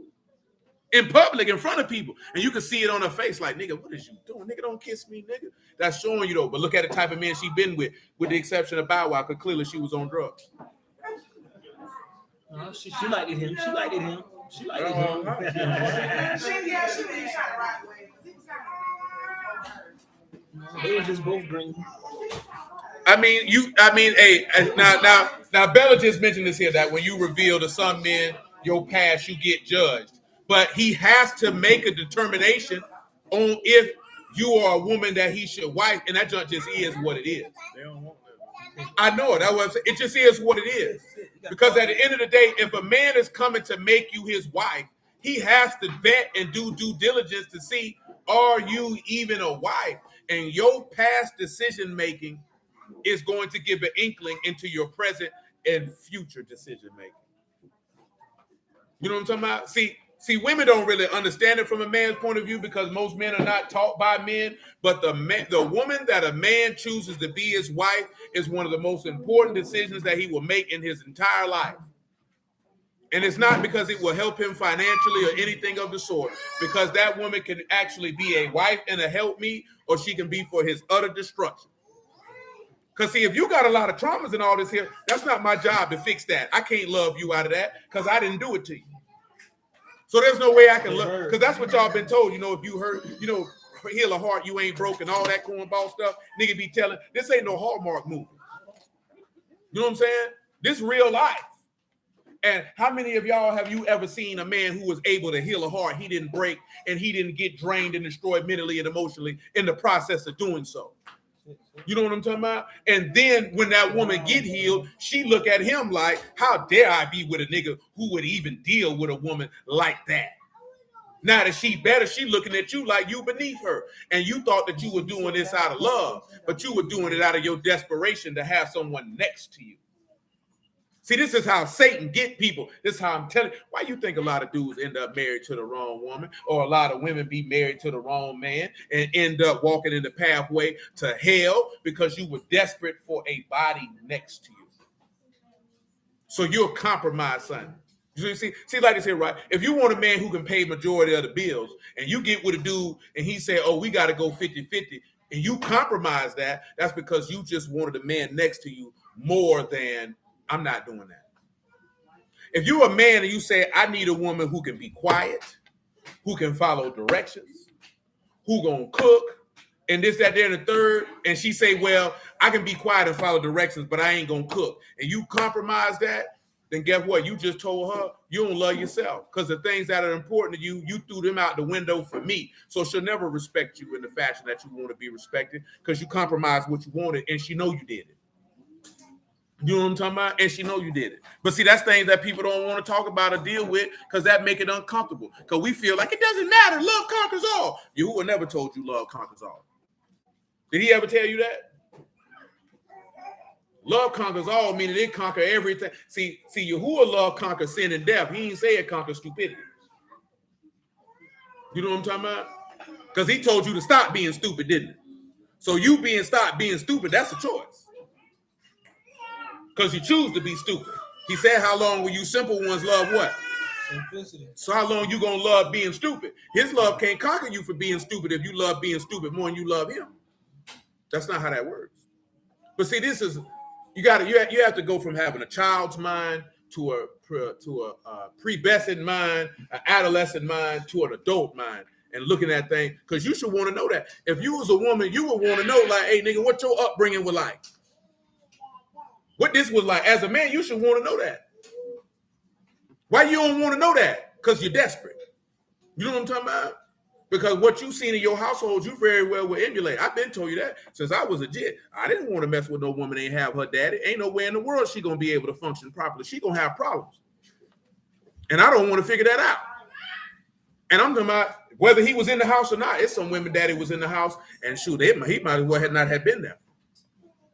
You know what I'm talking about? And then that has a negative effect. Man, you don't want a woman walking around talking about, I hate my daddy. What you think she gonna feel about you? What you think she gonna feel about your son when she have it? Just like your dad. You just like your punk behind daddy. I hate that nigga. You know what I'm saying? Because when she look at your face, guess who she gonna see? You. When she look at that boy, she gonna see you. I done seen that, man. I done seen women take out their anger from on that father, on that child, because they see him every time they look at that child. Get that all the time. You know what I'm saying? I got a daughter. Just like your dad. You have to look at all that, man. It's all important. It might make you uncomfortable, but you know why it makes us uncomfortable? Because we've been too busy not wanting, because we're desperate. You've really been raised to be desperate. You've been really raised to have no standards and take, but like I said, what people tell you, the church people tell you. Come as you are. Yahuwah never told you to come as you are. You know what Yahuwah told you to do? Wash you, make you clean, cease from doing evil before my eyes. That's what he told you to do. He ain't never say come as you are. And now we done took that with people. I'm talking about they go both ways. No woman should be talking about telling a nigga, oh, come as you are. That nigga doing X, Y, Z, and that don't jive with what you want. You're supposed to walk away from this nigga. Why would you entertain it? Why would you think your love and vagina would be enough to make a nigga stop participating in degenerate and destructive behavior? You stupid if you think that. You can't love a nigga right. You can't sex a nigga to do right. You got to go. See, all that makes sense when you look at it in the aspect of the devil. You know what a lot of people do? You know, a lot of people be walking with the devil, and you think you can love them for walking away from the devil. How many of y'all tried to love people you thought you could love a nigga away from sin? That nigga ain't walking away from sin if that ain't what's in his heart to do. So why you fooling with it? Because you think you can love him that much. Jessica said, my grandmother kicked my grandfather out one time, packed his clothes in a suitcase and sat my aunt on top of it and told him to take his stuff and his daughter because she looked like him. You know what I'm saying? That stuff real is real because we don't like to have them conversations because you don't know it. I know kids who've been abused because they look like their parent that the other parent didn't like. Mainly the mother to the son. Beat that boy relentlessly, gave him pure D hell because she hated his father just that much, and she took that anger out on that boy.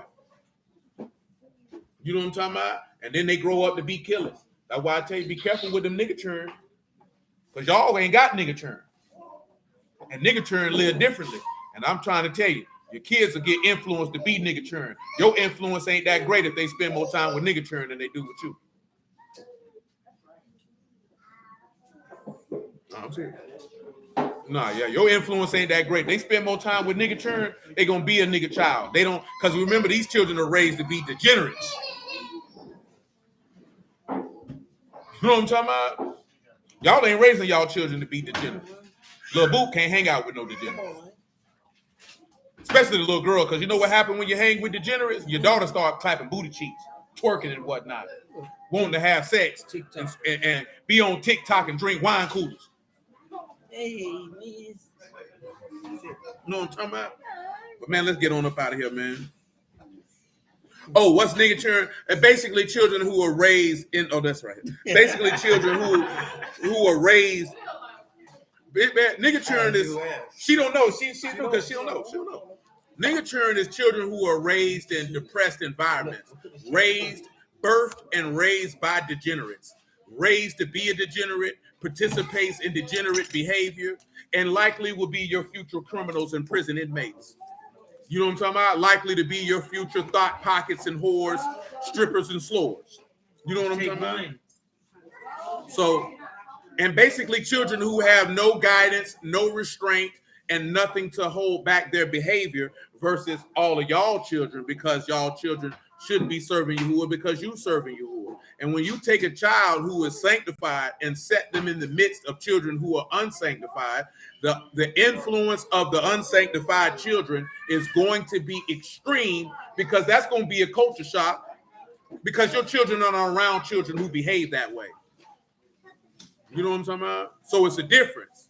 And then if they're in school or anywhere with these nigga churn, and they spend more time with them niggas, because then they get exposed to thought processes and things that they unaccustomed to. And one thing I've always told you, even before these children get old, the pull of the world is greater than anything you got going on, because they're going to feel like they're missing something.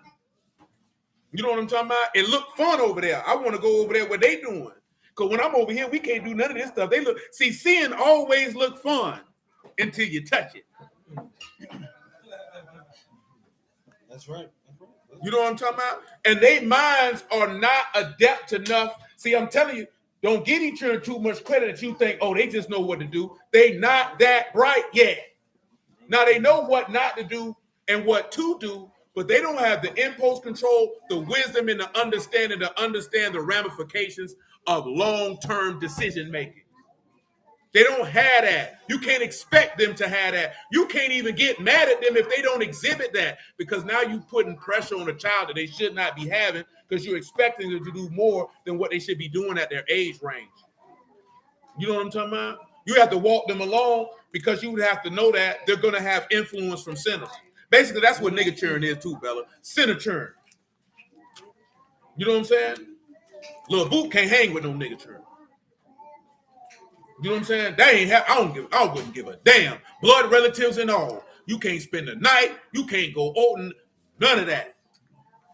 Absolutely not. Because I don't want their influence. As you should have. They should have whipped me 3 times. No, man, your daddy knew your mama people crazy. No, absolutely not. There's no disrespect. I don't want that. I don't want you going over there, because I don't know how them people live. I don't know how they raise their churn. I don't want you over there with them. I don't want their influence nowhere around you. That's why Yahuwah told you don't fool with them people, because he know that influence gonna get you. See, I know the word, so I ain't finna send my baby around there. Absolutely not. I wouldn't give a damn who it was. It could be one of you niggas. No, that nigga can't go. Not if you niggas acting crazy. I'm not finna send my baby over there to pick up them bad behaviors and bring it back here. Now I gotta beat her. When really I need to beat myself, because I sent the baby over there. Because that's why you want to beat her, because you want to beat yourself, because you sent the baby over there. You know what I'm talking about? No, I'm not sending that baby over there. That baby not going over there. You know what I'm talking about? Absolutely not. Because I know I've been around niggas, man. I've been in the street with them. I've been in prison with them. I don't want my churn growing up with niggas I grew up with churn. Not in the word. No. If we wasn't in the word, I probably wouldn't care.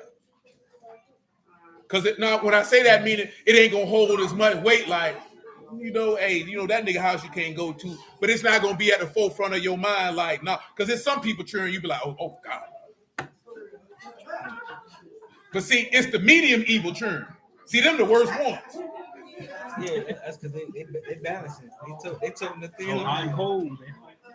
Hey, I appreciate y'all time, man. I bless y'all the house Elohim in the name of Yahushua. Hallelujah for Yahushua and the word.